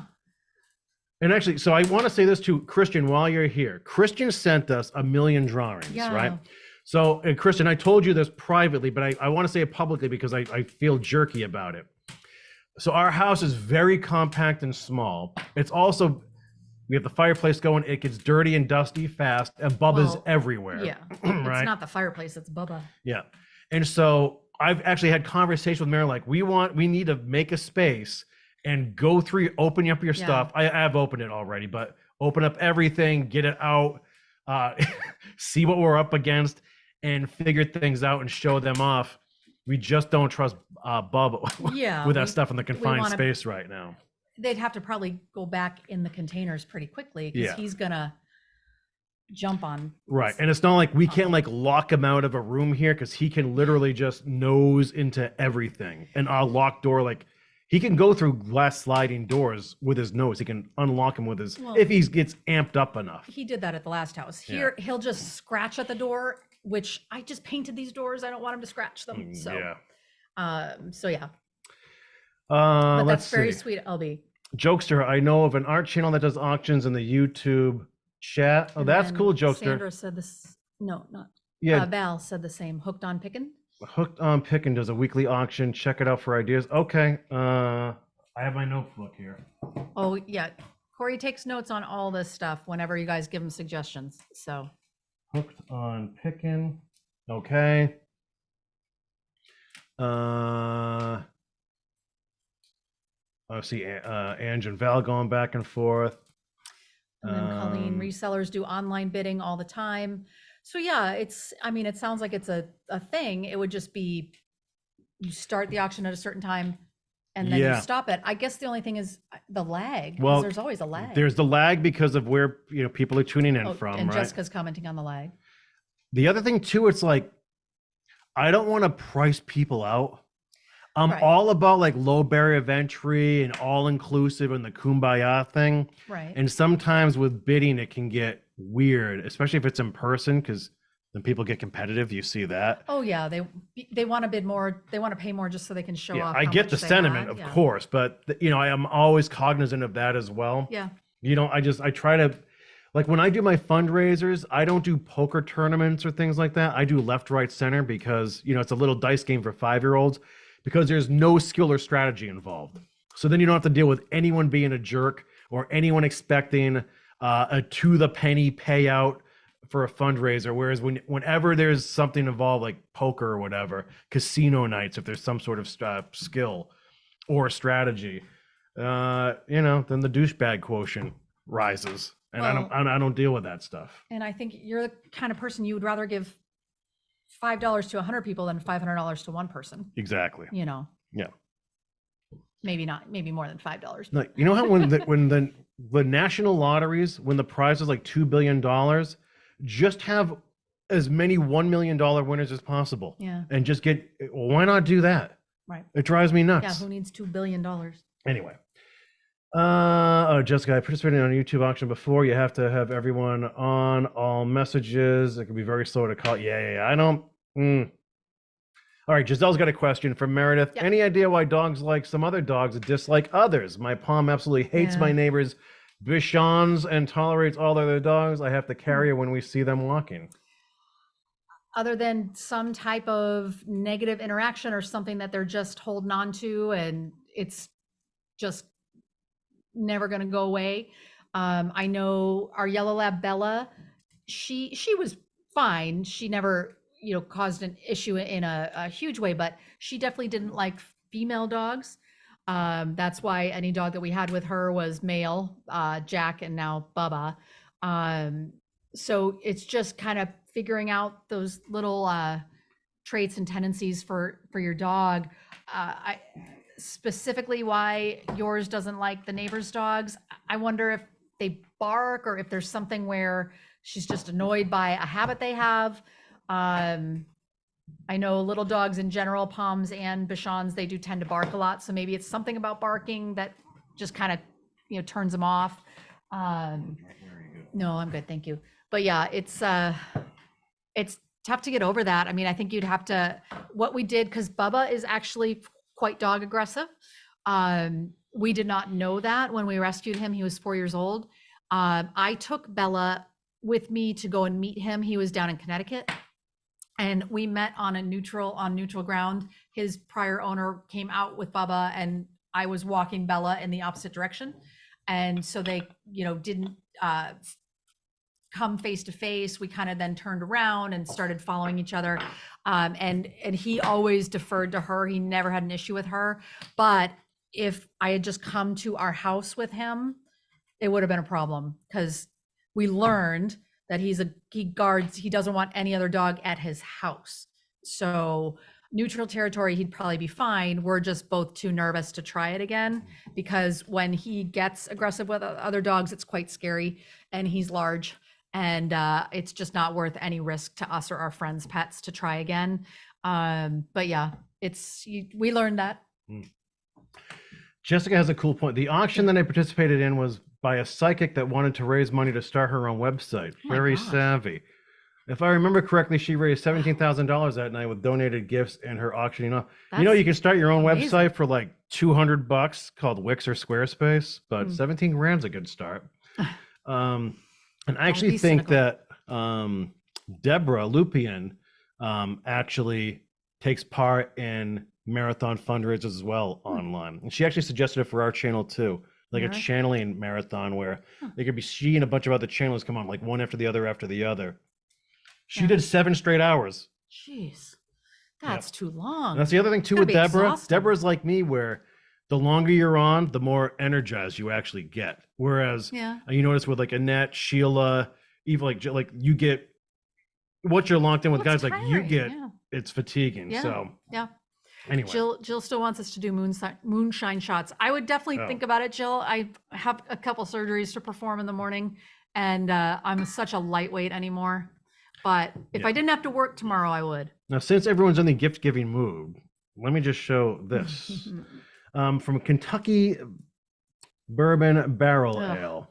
Yuck. This is their peppermint porter. Now, I happen to love peppermint. Yeah. And I like porter beers. Like porters and stouts, they taste mostly like chocolatey or coffee or toffee, things like that. And these are my favorite kind of beers. And I'm a peppermint sucker. And I found these around Christmas time. Now, I will say, not a hugely popular flavor. So this time of year, the couple of stores that did have it are trying to get rid of it. And so I'm hoarding it. Yeah. So anyway, that is my beer of choice tonight. Yeah. My birthday gift to myself. I tried that last time you had it. I'm not a peppermint fan to begin with, but I didn't care for it. Yep. Every last drop. Our dog does not like beer either. I know. Bella usually would, when you emptied a bottle, she would want to just lick the residue off the bottle. Bubba does not do that. God, that stinks. So nice. That's good for you. Jeez. Let's see here. Wait, Nursey's back tonight. Nurse Kory, I hope you have a big window in your new house for Bubba. We do, actually. Huge picture window. So he went through the last one. We actually have one here. The shades are drawn. I knew I was going to go the wrong way. So he's asleep on the couch right here. This, oh God, it's confusing. Big just picture turn around and middle. point to it. Oh, that's going to make it even worse. It's a bay window, so there's 2 flankers on the side, and from the couch, he'll just sit on the couch looking out that window. Kory calls it dog TV.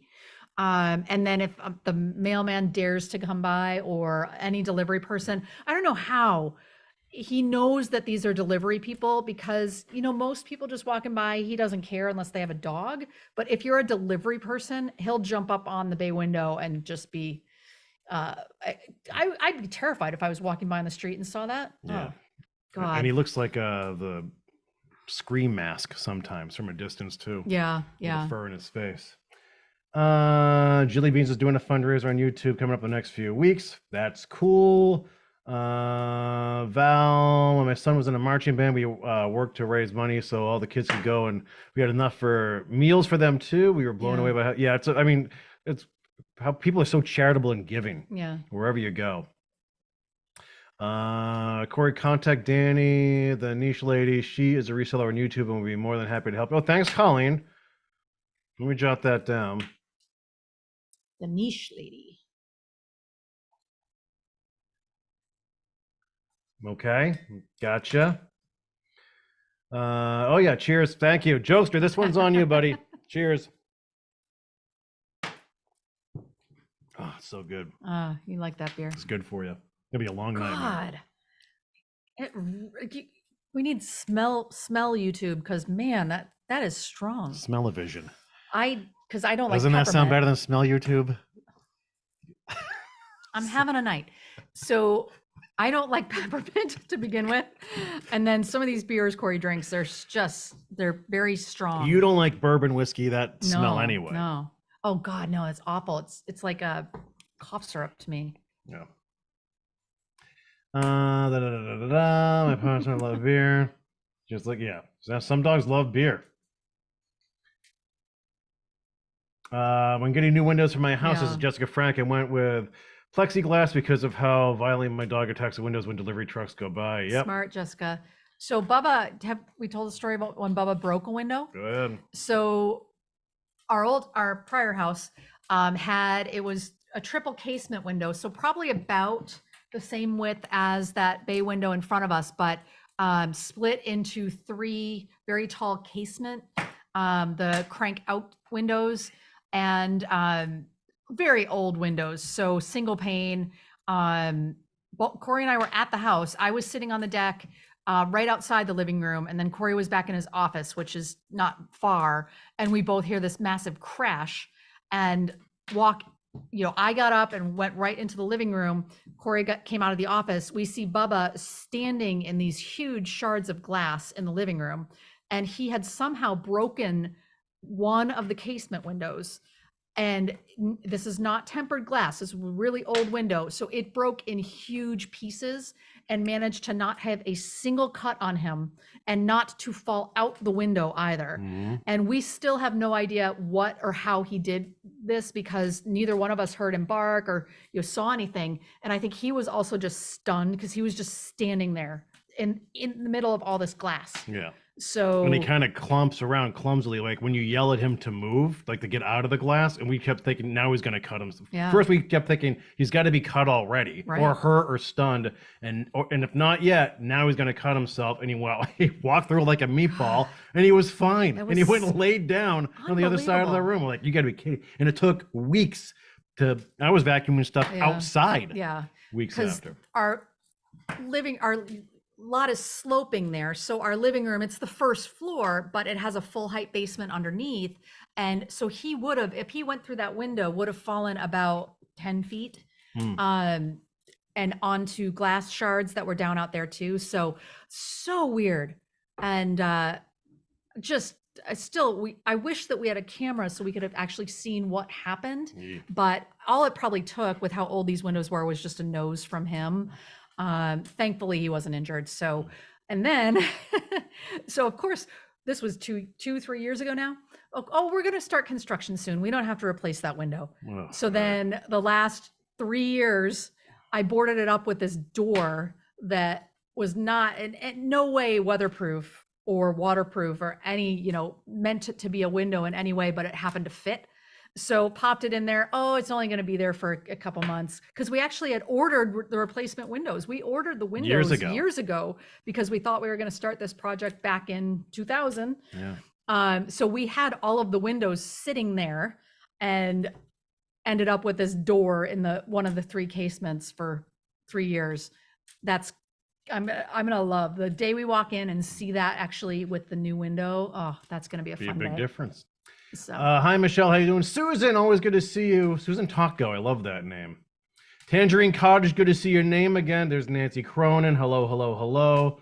Yeah, it's good to see everybody tonight. Yeah, Meredith and I are just popping on to shoot the breeze for a little bit. Yeah. I did a big show last night with Deborah Lupian, voice of the Akashic Records. Check that out if you have a chance. And I've also been super slammed with bridge videos for my local clients here too.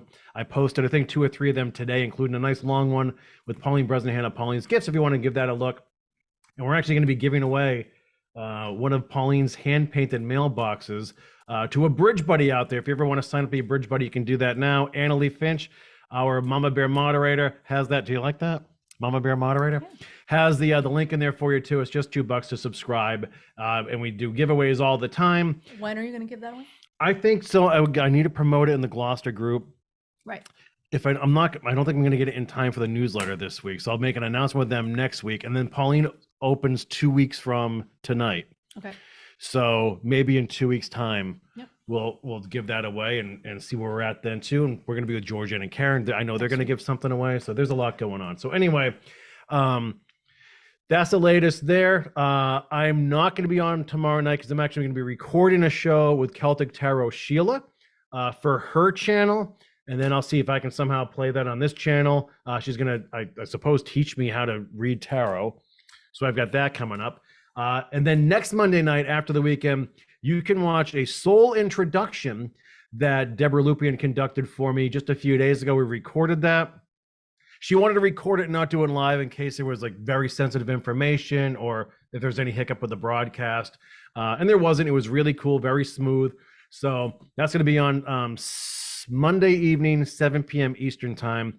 I'll cobble a schedule together to the best of my ability and post it for you guys in the community tab. And maybe I might even be able to sneak that into the newsletter this week too. I don't think so because the newsletter comes out first thing Thursday morning. It excludes, most of the stuff that the programming I do is during the weekdays. So it doesn't really make sense to sneak that into the newsletter all the time. So anyway, that's the latest with that. If you don't know Meredith, my wife and a veterinarian, she can answer if you have questions about your pets right here for you in real time. We've done a bunch of those already, so feel free to ask. She also can do all kinds of contracting stuff. So she actually can remodel things. She writes blueprints. She does electrical. She does plumbing. She hangs cabinets on her own. She does kitchens. You're not supposed to, but you do. Well, yeah, but we probably shouldn't say that. Let's see. Old guy, just to back up a little, you could do a Bridge Buddy roulette spin for the live painting during the show. We could. Yeah, absolutely. Definitely. Crafty Lady, Pauline's video was so nice. Wonderful community you have. Yeah, that was a fun one. I'm glad you guys like that stuff. When I do videos like that, I actually uncheck the box that notifies all you of a video in case, I just don't want to flood you with a commercial for the Azorian restaurant or, but that's why I did the long one with Pauline today. Easy enough to find too. Yeah. But Jamie, let's see. Years ago, a neighbor's pit bull jumped through a closed window and my kids were trapped on top of a car until the owner. Yeah, crazy. Scary. Yeah. Jilly wants me to sage those cards. I'm going to have to do that, Jilly. Val's. How could you possibly learn tarot in one session? Like, that seems very I don't know. Complicated. I don't know. Or just there's a lot of cards to learn the what is it, 78 cards or something like that? It's a lot of cards. I'll have to watch the show. We'll see how that goes. So yeah, that's tomorrow night with Celtic Tarot Sheila. So Pixie Dust also, I love your video with Pauline. You have great comedic energy together. We do laugh a lot. You should watch the last 30 seconds of that video where something I said could easily have gotten misconstrued. Did you hear that at the end? No. Yeah. So she has muumuus. Yeah. And with matching shirts, like for guys, and muumuus for women. Okay. And the muumuus are very colorful and bright. Like imagine like huge, naive leaves. Okay. That are just like not just pastels. I don't know. You'll have to see, or autumnal colors, or big bright colors, almost like Hawaiian shirts, kind of like of that ilk. And anyway, she was showing those off. We were talking about it today. It was pretty funny. So good night, Val. Val has to run. Val's gonna go. How long are we gonna stay on for? 15 minutes or so, or whatever. Yeah, we can go whenever. Chatting. Yoon's not here yet. Yeah, we're waiting for. Yeah, it's quarter past Yoon. Although Yoon was on watching our channel last night before she went to bed, and this morning when she woke up. Her last email to me was actually good night. I have to go to bed now. So, and that was this morning for me. So, and then Jessica said that you wouldn't learn it in one session, one or two, and Jilly said that it'll be the basics for tarot. Yeah. So, but I will say that Sheila's pretty confident that she can hook me up. All right. So we shall see. Yeah, it just, gosh, I can't even picture like remembering all 78 cards and what each one means. All I know is my least favorite one is the Hierophant because I don't like the word. Right. Although that means a librarian, apparently. And you like the Linda Carter one. Yeah. What deck? And that had some saucy decks. They were good. What deck would you use? And Jill's got 9,000 decks, but they're all angels and dragons and garbage pail kids. Oh, Kory likes the decks with naked women. So I'm just surprised at how suggestive some of them are. Well, not suggestive, but you know. Yeah, no, They get pretty saw them. intense. Yeah. What are you doing? I was gonna have a cream, but then I realized I don't want to chew on camera, so I'll wait. Well, we'll see if it's still there by the end of the show. So I thought about getting you a cake. So I didn't. I'm not surprising you with the cake, but Kory's mom, actually, we went to dinner at their house last Thursday, which was my birthday, and she made this ginormous peanut butter and chocolate cake, and it was very good. Meredith is a peanut butter junkie. Let's get that out of the way. And chocolate. So she knew. It was very good, but it was like, what? It was bigger 6 than that. inches tall. It was taller than that. And you know, your typical round, I maybe 10 inches round, 10 to 12. So it's big. And there were 4 of us at dinner. So of course we all had a small slice, and then she sent it home with us. So we have been pounding cake since last Thursday, and we did manage to eat it all. I was quite proud of us. I thought at some point we shared it. I thought at some point we'd have to maybe it would get stale or would not can't have that last, but we managed to finish it. It was a lot of work, but we did it. So I don't think I could have another piece of cake today. So in other words, Merritt, you didn't get me anything. I did not for your birthday. What did I got you a very nice Christmas present. What? I told you. For this year, for coming up? I got you. You vacuuming today is that's my Christmas present? Ah, come on. We need to do a poll. Does cleaning the house and making dinner count as a birthday present? Oh, I do that every day. Oh, you're right. Shoot. I kind of backed myself into a corner on that one. Actually, because of Bubba, I actually vacuum in the fireplace like twice a day. You have to. I just leave the vacuum out. Yeah. Jessica asked if you want a sex deck. I do, Jessica. I do. Don't tell Meredith about it. I think Jill actually has. I think Jill has suggestive decks like that. Oh, here you go, Jilly Beans. Jessica, I have a sex tarot deck. Jesus Christ. Who else was? Oh, old guy. At least you're only going to be learning one deck and not the 100 plus Jilly Bean decks. This is true. Oh my God, one would be plenty. Yes. So that'll be interesting. I don't know how you're going to do with that, honey. What? With tarot cards. I think so. As people who watch your channel can tell, Kory's very sarcastic. So I wonder if you're actually going to take it seriously. So you know what? You know what happened last night during the Deborah show? What? Somebody emailed Deborah afterwards and said that it seems like Kory is holding back. And Deborah during the show said, remember she did a reading for the bridge? And she said, more of you. More. But the problem is if I'm doing a show with Deborah, I don't want to step on her toes. If she's giving a reading for somebody, she wants me to interject more and play, which is fine. But I don't want to, I know how I am. I don't want to, if someone's asking about a deceased loved one or, they're in treatment or, something very painful or traumatic. I don't want to be here like, hey, now I know how to weave through that, but also if Deborah's giving an answer, no matter if it's light or heavy, I want to give her the space to get through the whole answer. So it's tough. Yeah, I guess it's the balance because a lot of the questions she gets asked are fairly solemn or, not something you do a lot of things very well, honey. You don't really do solemn. So I don't. It's hard. Yeah. It's hard. And so listen, I make no bones about it too. The political tarot thing is kind of odd to me because if I sat here and did sports tarot, would you buy it?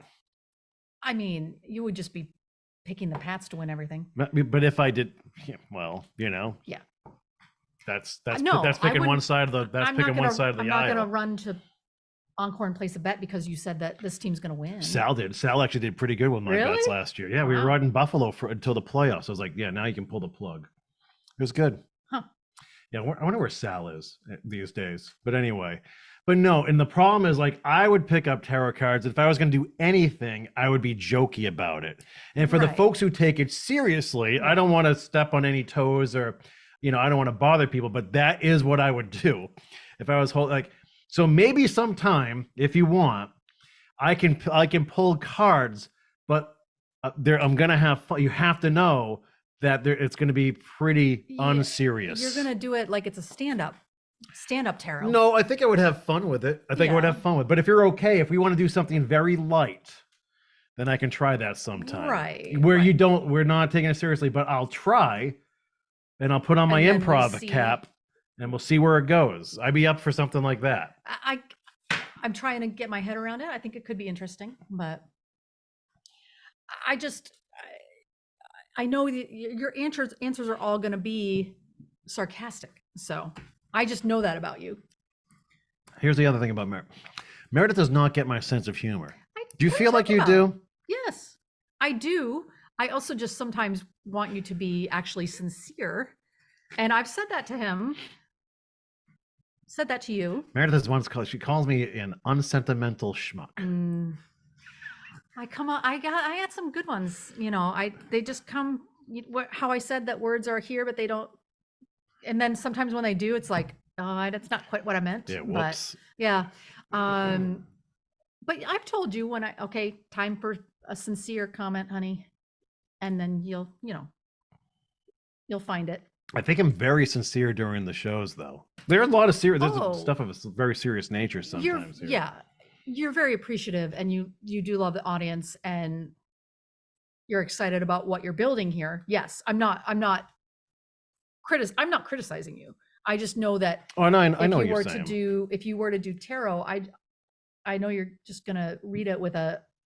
No, listen, and people have said on this channel, they feel like I have psychic abilities. Like, I don't believe that, right? So I think that I'm perceptive and a people person, so, and I think people can listen, you folks might have a better idea than I do about what's going on here, but, and I don't want, for those of you who take tarot very seriously or are asking very meaningful questions, I don't want to be a jerk about it.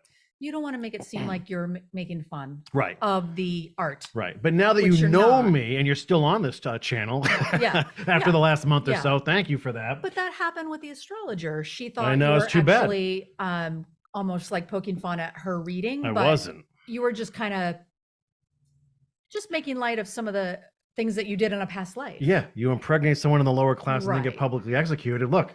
That's kind of funny. Yeah, but I could see why she thought you were actually making fun of her. So anyway, I felt bad. It's hard. Well, I felt bad to a degree. It's like, well, hey, listen, no. Like I told you 50 times, like I dug it. My mom got a reading with her. I had other friends and viewers, and she was fantastic. So anyway. All right. Gigi Pardo Lord said she just became a member. Oh, welcome, Gigi, you're a bridge buddy. Cheers. Here, we'll do this for you. I can't remember who sent me these chimes. I have some nice ones in here, too. And Thankful said, go Michigan State. Well, we can do that for you, Thankful. I'm going to Ohio this weekend, so I can't. I got a stoke. I can't cheer. I'm not allowed to cheer for Michigan, anything, Michigan State, any of those teams when I'm in Ohio, where my sister lives. Because my brother-in-law teaches and my niece is a senior at the Ohio State University. So big rivalry. Kory doesn't do college sports. So I'm a huge sports fan in general, but I definitely follow college sports more than he does. I did make him watch. We watched pretty much, well, not all of, but a lot of the March Madness. It was a good tournament this year. So he is stoking the fire. Carry the show, man. Oh, honey. I need a drink. I need Bubba to do something funny again here. Here's Bubba sleeping. You can always just establish who you are and what you're watching. Yeah. So let's see, what time is it? It's not even like the bottom of the hour. It's 8:23. There's nothing special about that. Yoon 23. We're waiting for Yoon. So Jilly commented it takes a lot to offend her, so she doesn't care when you give your 2 cents. And I'm not. I hope everyone knows. Like, I'm not criticizing Kory either, or saying it just when serious questions are asked, I think it is just you tend to stay out of it or stay back. Yeah. And it's not that you're not sensitive or you don't understand that you have to, take No, but people's it's like feelings into if account. Sheila's on, Annette's on, Linda's on, Deborah's on, if Pauline's on, like, like they're the guest. Right. And Yeah, you're guiding and you're hosting, but yeah, especially if not you're looking for supposed to something be- specific, like you want an answer, you want to hear from your deceased husband. right. I'm not going to play around with that. But if we're having a light show like this and someone asks a question about fleas, I may pull a card and tell you about it. There you go. I don't like it. I like it. So anyway, I want to see this Rebel deck. Everyone keeps talking about this Rebel deck. yeah, I've never even heard of it. It might be the risque one. So Gigi Pardo Lord, I like that. Oh, by the way, Pardo was the name of the my buddy who yeah, I did your website. built the website, and they actually in the Pardo family I work with too, right here in town, are Pardos. Oh, Crafty has a suggestion about helping Sheila with her mic. There's no sound when she shuffles, and she's a loud shuffle. Okay, you know what? Actually, Deborah is really good at that tech savvy stuff. She actually helped me figure this out. Yeah. You have to. It's a setting on Zoom. Right. It wasn't your microphone. It was actually a setting on Zoom or YouTube. Zoom. Oh, okay. Maybe you could help her with that. Let's see. Christian, I think the channel continues to evolve, and Kory, as the host of everything, is really good at Oh, I agree. tempering his Christian. input based on who he's talking to. It's always well modulated. Well, and I said this very early on in the channel when Christian and Annalie and Justin's mom, now thankful mom, got involved. It was a huge help because the we were getting monitors. spammed like crazy. We had that huge Linda G crowd off the top, and they were great. But also with that came some creepy people, and Naked and HD. there were wrenches flying all over the place for a little while Yeah, there, it's been and a they were while. awesome. And I think it's a cool reflection. You see the community we have in here now. Everyone just gets along. It's the love and light crowd, very Yeah. encouraging Yeah. and supportive, and we're all here just helping each other get through whatever this is, and enjoying our time together. So it's another reason why I like Bridge Buddy Roulette. And I'm going to throw this out there to anyone out there who would like to join us for Bridge Buddy Roulette. Christian and I, we might as well just make Christian the co-host, and then maybe even old guy too. But if anyone out there would like to join us sometime through Zoom and just have some fun so we can match the face with the handle, just drop me a line. Hello at Bridge Cape Ann are always in here, and we'll jot you down and make that happen too. I think it's fun that way to do it. I said Fun Damon option. should come on with Christian because they're funny. We haven't seen Damon in a while. I think with know. all the heavy stuff going on in the news, my guess is he's probably I think that's the Nest channel's probably getting heavy action. Well, this week. I've seen him every so often, but Yeah. he was having him and Christian on together would be funny That could be dangerous. in a good way. And Jilly Meredith said, Meredith, I'll pull a Rebel deck card for you and send it to you There you go. Sure. She means it. through Messenger. So yeah, that's fine, Jill, if you want to do that. I'm just curious. Yeah. Christian, I think with the whole Naked HD guy, I think it was like if you can't beat them, join them. And I still believe it might actually have been you the whole time. And you just changed your handle. So there is that. So yeah, good words from everyone. It is almost June 30. We got to see what we're doing here. I've kind of gone over the week's schedule for you. I don't know what else is going to change there. I don't know. Any questions from Meredith while we're here? Any pet questions for anybody? Or general stuff while you have us here? Or I can even, do we want to wake the beast up to do something? Oh my gosh, he is really down. Yeah, he's out. He usually doesn't get quite this. Like he's really passed out right now. Now let's let him sleep. He's done enough on camera tonight. Yeah. Let me see. Definitely. Yeah, well, no, we'll say Christian. I'm curious about Jessica Frank because she's on all the time, and yet I don't know. Oh, like, what did Jessica say she was if going to she's ever send? said, I don't know if she's ever said her age range, where she lives. I'm just curious, not to pry, Jessica. Who are you, Jessica You certainly Frank? don't have to share that information. She's the but, candle lady. like we know Annalie and lives in Virginia and Thankful Moms in Michigan and Old Guys in Colorado. We learn these things just from chat, but she's never said. Yeah. Not that I can recall. So, at least. Jessica, while you answer that, Elisa Vet Martinez says, Feliz cumpleaños, Meredith. Yes, thank you, Elisa. Colleen, Kory, may you will then be able to tell us what's up with Canada. Now, Colleen, I don't know if you noticed last night, but we actually asked Deborah Lupien She did. She what's up with answered Canada, it. Yeah. and she answered. Yeah. Professionally. Yeah.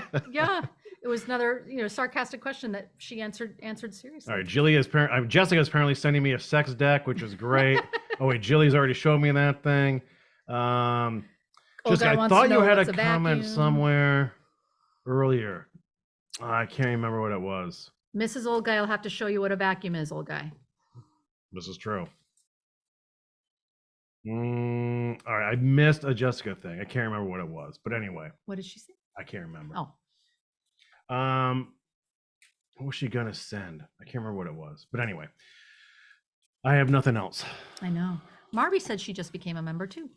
Oh, did you really? Oh, cool. Thanks, Marby. We've seen your name for a long time. Thank you for joining, though. Marby's such a giant supporter of the channel too, which is awesome. I am hoping to share something with you folks, maybe for next week's show, or Q&A stuff that was done. I want to share with you guys in a little bit, but it's just a little tease for the next time around. But you saw what I'm talking about, I did. Very cool stuff. Teasing. So anyway, I think that's it, Mare. So you have to try. So maybe Jill. So Kory thought, for Jilly Beans, Kory thought he had a picture of you two way back in like first grade, if you guys were in the same class, and it turns out he couldn't find it. But you guys should try to find the oldest picture of you two together to show people. I think Jill and I talked about this, where I thought, Jill, which class were we in this? Didn't we share a same teacher for one of those early years? It turns out it wasn't West Parish. I'm trying to think. Yeah. There were a couple Sunday school classes, but. Because Kory looks the same now as he did when he was a baby. Same height. Yeah. Oh, stop. Your mom put a picture of you on Facebook, and it's a baby picture, and it's, how with some people you see a baby picture and you have no idea, it looks nothing like them, and I saw this picture, I'm like, yeah, that's Kory. So you look exactly the same. I have a perfectly round Charlie Brown head. You do. Marlene has a question for you. Yes, I saw, and Dorothy Lynn too. Stray is part of our family now. She has a severe underbite. Do you think that induces any pain? Great question, Marlene. An underbite on its own, I wouldn't expect it to. I guess the only thing would be if the canine teeth are the large fang teeth in the front of the mouth. If there's such a severe under or overbite that those teeth are poking, into the underbite, to me means that the lower jaw is shorter. So if those canines are poking into the maxilla or the upper part,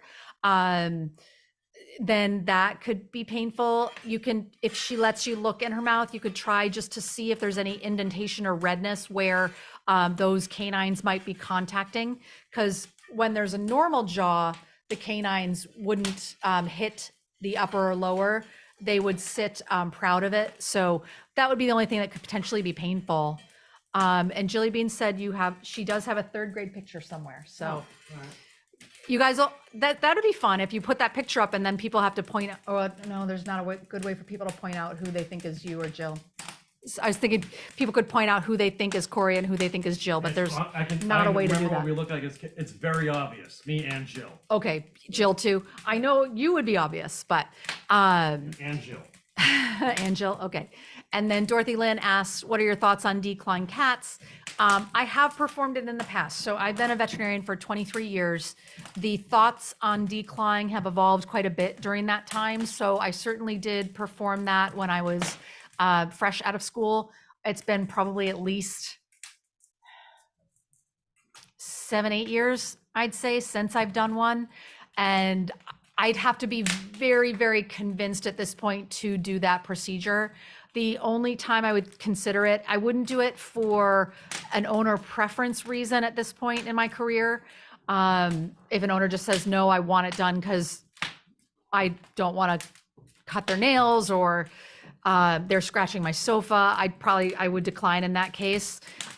If there was a medical reason on the part of the owner, the actual owner of the cat, so for instance, someone with a bleeding disorder who, if that cat did scratch them, it could actually cause some pretty serious issues, or someone with an immune deficiency who, cat scratch again could cause problems. I would consider it in those cases. But it, again, would have to be for a extreme medical reason on the part of the owner. And then the one thing that I just insist upon if I did it is there has to be a very heightened sense of, or a heightened pain relief protocol for the cat. So I go through that. Well, if I was presented with that or that as a question, I would go through all that with the owner with the intent of dissuading them from performing the procedure. But I feel like those questions don't even reach the level of the doctors at my clinic anymore because the front staff is so good at kind of, giving people the information that they need to say, okay, yeah, I don't want to do that for my cat. And if it gets to my level, I would just have that very serious discussion. So there you have it. Yeah. Nice stuff. Thanks, Elaine, for the birthday wish. We appreciate it. If you're just tuning in, one, where have you been?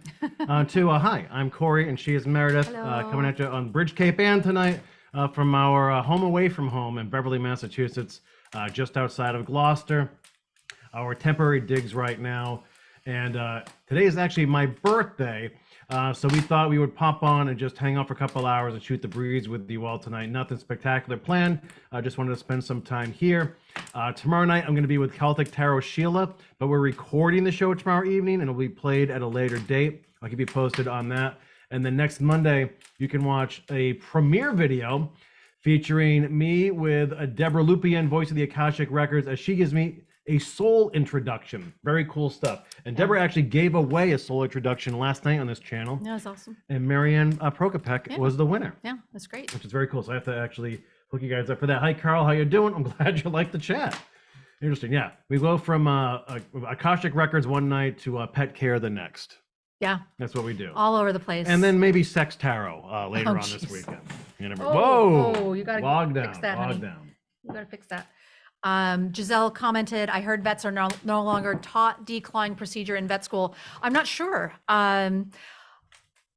Honestly, I wasn't taught it in vet school either. It was something that I did an internship, which was a one-year program after I graduated. And there was a laser, we did laser surgery at that clinic. And that's where I did my first declaw, and it was with the laser. It was supposedly much less painful, certainly less blood. Since the laser is what you're using to make the cut and it cauterizes while it's cutting. So yeah, I didn't learn it in vet school either. I think if I had a client that really, really wanted it done, I would try to push them towards going to a place with a laser, as well as, the other reasons I said to try to deter a client off of it. If they really insisted, I'd probably try to get them to go to a place with a laser. My current clinic does not have one, because I do think it's much less painful. But we have lots of methods of pain relief. If there was ever a time, I honestly don't think I'll do one ever again, but if there was really a special need, they would just get intensive pain relief. But yeah, I'm not sure if it's taught or not. I would be surprised, to be honest. I'm actually, on that topic, I'm doing an interesting thing these days. I'll just talk quickly about it. I won't go on too long, but so I've transitioned mainly to surgery at the clinic I work at. And I was finding our schedule wise, we weren't, necessarily booking a ton of surgeries. So I had the opportunity to take on, it's a surgery, I call it a surgery mentorship, where I'm going to a shelter in Massachusetts here. And currently I've been working with a vet who graduated last July or June. So she's fairly new and green at surgery. She hasn't had a lot of opportunity to perform them. And she wants to learn. And she and I meet at the shelter, and there's a technician at the shelter who's fantastic. And the other vet is actually performing the spays and neuters and dentals. And then I'm there as backup and to kind of show her, if there's a detail of it that she's unsure of. And I've really been enjoying it. I don't think I'm a naturally gifted teacher. It's something that I find it really hard to not just jump in when she's trying to do something and fumbling. I have to find a better way to talk her through it rather than just want to jump in and do it myself. But it's been very interesting and I like it. And I hope that continues to grow. The person who set it up for me said she's got a couple more vets that want to do it when the current one uses up her 5 days. So it's been really, really nice. And I feel like it's kind of a full circle. It befits you. Yeah, I'm kind of like giving back the way that the veterinarians I worked with when I was first coming out, because I was terrified of surgery. I didn't want to, I thought of all the things I could do wrong and all the harm I could cause, instead of seeing that I was actually fixing things and doing, a service to this animal. I would think of, oh my God, I'm not like you. I don't see the good or the positive outcome in everything. I actually think of the worst case that's going to happen. It's a tough thing to get over. But through a lot of hand holding when I was early in my career, I came around and grew to love surgery, and I think be quite proficient at it. And I hope to instill that in a young veterinarian. Oh, look at you. Yeah. I don't know that I would have done that without, some of the, have a bite of that cream egg, man. it's melting because it's near the Is it? fire, kind of, and because I'm fondling it in my hand. That's weird. I know. I don't know why I've been holding this cream egg and it's getting chocolate all over my hand now. But yeah, I think, I don't know. I'm trying new things. I worked full-time as a vet for many, many years and was very stressed out by all of it. And it's a wonderful profession, but it's not one that necessarily suited me personality-wise. And I just didn't really recognize that for many, many years. And like we said earlier in the show, I think we've both been trying to find a way to do the things that we want to do rather than things that we have to or need to do. Like this. Yeah. We're here because we want to be here. Yeah. We don't need to be broadcasting on YouTube on your birthday. We wanted to share it with your audience. And Marlene and Sharp Lisa and Pixie Dust and Old Guy. Yeah. So amongst others. And this is something that I want to do, and it's kind of nice. It's actually, it's the benefit of age, honey. The benefit of age. You learn the things that you enjoy and what you want to do. Rob Shea. Rob. Hi, Rob. We don't get a lot of locals on the channel. If we weren't on YouTube, you'd be out having one of those beers at a bar with Rob Shea. Look at this, Shay. Home drinking tonight. Yeah. Rob is one of my best buds in the world, and Meredith too. Yes. A great friend of ours. And a diehard bridge supporter. When I have my left, right, center tournaments, Rob is the referee. That's referee Rob Shea right there. So if any of you follow my Facebook page, most of the videos I'm in includes Rob one way or another. Well, and Rob's getting his master's degree using Bridge Cape Ann as part of his thesis, right? Yeah, that's right. In a way, Rob really owes me. I think Rob has paid you back in plenty of ways. Yes. Yes. So. Wait till he gets his MBA. Oh, it's going to be the summer of Rob Shea. That's every summer. So, can you scroll back up for a second? Sure. I missed something. Thank you. Oh, Christian. Bubba is having his own sex tarot. Bubba was having something earlier, so. He's KO'd. Like, I don't know if you guys can tell, his legs are actually just dangled off the couch. He doesn't care. Rob can see his couch. This is Rob Shea's couch. He's twitching a little. Yeah, he hasn't moved in about an hour. So, yeah, that's actually Rob Shea's old couch. You're right, Mare. Look at that. You do not know what's happened on that couch, folks. You do not. Marianne's asking a good question. Oh, Rob, why? Yeah, Rob, why do you call Kory Reg? We'll give Rob a chance. Remember this story? Huh? Oh, by the way, Rob, that Jilly Beans is Jill Dilla by the way. So Marby, since you and Gigi joined the bridge tonight, and our bridge buddies, you're eligible now for our giveaways that we're doing all the time. And one of the things we're giving away is this hand-painted mailbox from Pauline of Pauline's Gifts here in West Gloucester. How cool is that? So she just painted this. I was at her shop today, and we're going to give this away sooner than later. Isn't that nice? Very nice. She's very specific. She's got a unique, specific style, and I like it. So there you go. So I just picked that up this afternoon when I did a video with her, and so we'll do that in a couple weeks' time. Rob Shea could use a mailbox. Reg, a legendary nickname for one of the greats. That explains nothing. So, Mary Ann, as far as I can tell, the reg theory is from friends of mine. It was basically my next door neighbor. He's still around? A legendary old guy, and another old guy, the original old guy, maybe. And he had 5 sons, and I was friends with the youngest son, and they would call each other Reg as like a non sequitur. And I believe it was from an episode of The Honeymooners.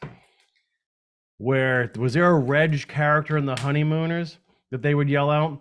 But when I heard them call each other Reg, I thought it was Reg Dunlop, which is Paul Newman's character in the movie Slapshot, the hockey movie he did back in 74, 5 or so, something like that. I'm a big hockey fan. It's a legendary hockey movie. So anyway, amongst my neighbor's family, they would all call each other Reg all the time. And so whenever I referred to anyone in the family, I would refer to them as Reg as well. And then Rob just kind of picked up on that, and somehow Rob just started calling me that. So if that makes any sense. So anyway, there you go. But yeah, that guy side by side with me for a lot of bridge stuff. He's been there every step of the way. So in fact, there's a pretty good chance he could be my Ed McMahon once we start doing the shows. Oh God, yeah. But he does get a little nervous in front of the camera, which I'm surprised. Oh, he does. He does. Oh, yeah. Couple beers, he'll be fine. He does. But yeah, he wants to come see the new place. You had a chance the other day and you said no. You were too busy with your MBA crap. But actually, Rob, Meredith's away this weekend. I am. I'm going to Ohio for Easter, Rob. Kory's going to miss me tremendously, if you can't tell. Yeah, Rob, you should actually come here Friday night. Termal and I are going to have a video session back and forth, sharing music with each other. I'm glad I'm not going to be home for We that. are. What? So anyway, that's what's going on there. Bubba loves the sofa, Rob, if you can't tell. Here you go. I've crashed on that sofa 1,000 times in my life. Yes, you have. Michelle Embry, this is so cute, isn't it? I don't even know what the show is anymore. I think she meant Pauline's mailbox, honey. Oh, I just thought you meant the premise of the show. So anyway, so that's the latest. All right, it's 9:15, Mare. Yes, I know. All right, last call for questions from Meredith. If you have any questions about animals, the animal kingdom, or your pet in general, she can do that for you. Holy crap, wait a second. Oh, Tish. Thank you, Tish. Birthday blessings, Kory. Thank you both from your very first Bridge Buddy. Actually, Patricia Layton, you were the first Bridge Buddy. You were the first to sign up, and I believe that was on Valentine's Day. Okay. I even remember the date. Nice. Thank you. Very cool. So, and yeah, so that's the weird thing. It's always tough matching up the real name with the handle. Yeah. So wait, P. Layton, I just had to explain, Reg, how do we get Tish? Tish. Is like Patricia. from Patrish? Well, yeah, but Tish, why not Trish? It's just Tish. Tish. And Tish, where are you from? You can even just give the state if you don't want to get super specific, but we like to know that stuff. So yeah. Well, usually, you know what's going to happen. Yoon's going to come on. We're going to say goodnight, and then Yoon's going to pop on, Yep. or right afterwards. So that's later. So anything else you need to share, Mare, tonight? No, I'm good. Rob, are you done? I want to eat my egg. It's still melting. Eat your egg. I don't want to chew on camera. Need to thank Annalie once again for the cream Yes, eggs, by the way. thank you, Annalie. And I'm not saying anything. I'm just saying. Don't. I'm just saying. No, it's just fact. We're just stating a fact. That these are the last two. These are the last. My God. They go fast. How did that happen? I blame Jilly Beans. Jilly Beans grabbed 3 fistfuls on her way out the door last time she was here. That's not true. That's not true. That's what I'm saying. No. We both. So Kory and I are the couple that continually says we're going to start eating better and, cooking better meals, just being healthier. We're so not. We're not even really And then trying. one of us says, do you want to get a pizza? And the other says, yeah, sure, let's get a pizza. So Yeah, we're not good for each other in that regard. but we really need to, at some point, batten down the hatches There a you little go. bit. Tish is in Florida from Rhode Island. Oh, nice. So yeah, Okay. cheers, Tish. Should we refer to you as Tish or P. Layton? Oh, so Rob's Sandy. mom was trying to get in the room? Oh boy. Hi, Sandy. We'll have to show her sometime. We'll have a bridge tutorial some night. Thank you, Sandy. Sandy Shea. So the fun thing is, Rob and I were well into our 30s. maybe even pushing 40. And we would be out closing the bars in Gloucester, which is a great bar scene. And we would call his mom for a ride home. And she would come and she get would you. come and get us. Yes. She's a very patient mom. Yeah. Oh, Rob's in for pizza. We're gonna have See? ourselves. Oh, what a So weekend! bad. What a weekend we're gonna have. Me, Rob, and Bubba. On this couch. Yep, it's gonna be a fun one. So Watch. Don't put your head on the pillows, Rob. yeah, don't do that. You missed what Bubba's been doing to him all night. So good. Thanks for the. Okay, so yeah, let's wrap things up, folks. We have to thank our wrenches, of course. Annalie Finch, thankful mom. I know it's just thankful now, but I'm still calling you thankful mom. And Christian Montone, as always, there for us. Of course, all of you who joined us tonight. It was a fun one. Thanks for all your questions from Meredith. Thanks for all the birthday wishes. Yes, thank you, everyone. Thanks for joining up to be a bridge buddy. Like I said, we're giving away that mailbox in a couple of weeks. We'll see what we have for you in the next week or so. We'll figure it out. But congratulations to Marianne Prokopek, who won the soul introduction with Deborah Lupian. So, okay, next things that's going to happen. We'll probably replay the Deborah show this weekend. Monday night, Deborah Lupian is going to give me a solo introduction. We recorded it. That's going to be a premiere video. So it's going to act like a live video with a live chat. It's going to have that cool ambient floating through the mountains and all that. I love that intro. And then Deborah and I will actually be sitting in on the live chat. That's Monday night at 7 p.m. Next Tuesday, I'll do a Q&A session if need be, but I'll really just be on. Christian, I'm sure you're going to be around for that. Old guy, if you want to pop in on that. If anyone else there wants to hop on, just let me know. We'll do a little Bridge Buddy roulette. And then next Wednesday, I will be live with Georgianne Richards and Karen Ferris of True North Hypnosis live from their wellness center in Essex. So that is the latest there. Meredith, what do you have going on in the next few days? Oh, you're taking off. I'm going to Ohio to see my family. Happy Easter, everybody. Yes, happy Easter. We're applicable. Yep. And so that'll be a quick trip. And then nose to the grindstone on the houses. And I do want to say, Catherine Sheng, it's always good to see your name in the chat, too. We've missed you. And Salty Chip came in, too. Oh, nice, Salty. Great. Yeah, so, okay. That's a wrap, Joan. Sharpley. I mean, I'm just going to say everyone's name again, but thanks for all the birthday wishes, all your time tonight and every night on this channel. We really appreciate it. And we're building, right? We keep building and building and building towards something even more fun. And I can't wait to see where this channel goes throughout 2023. So, oh, there's Diane Smith. Good to see you, Diane. Yes. Hello.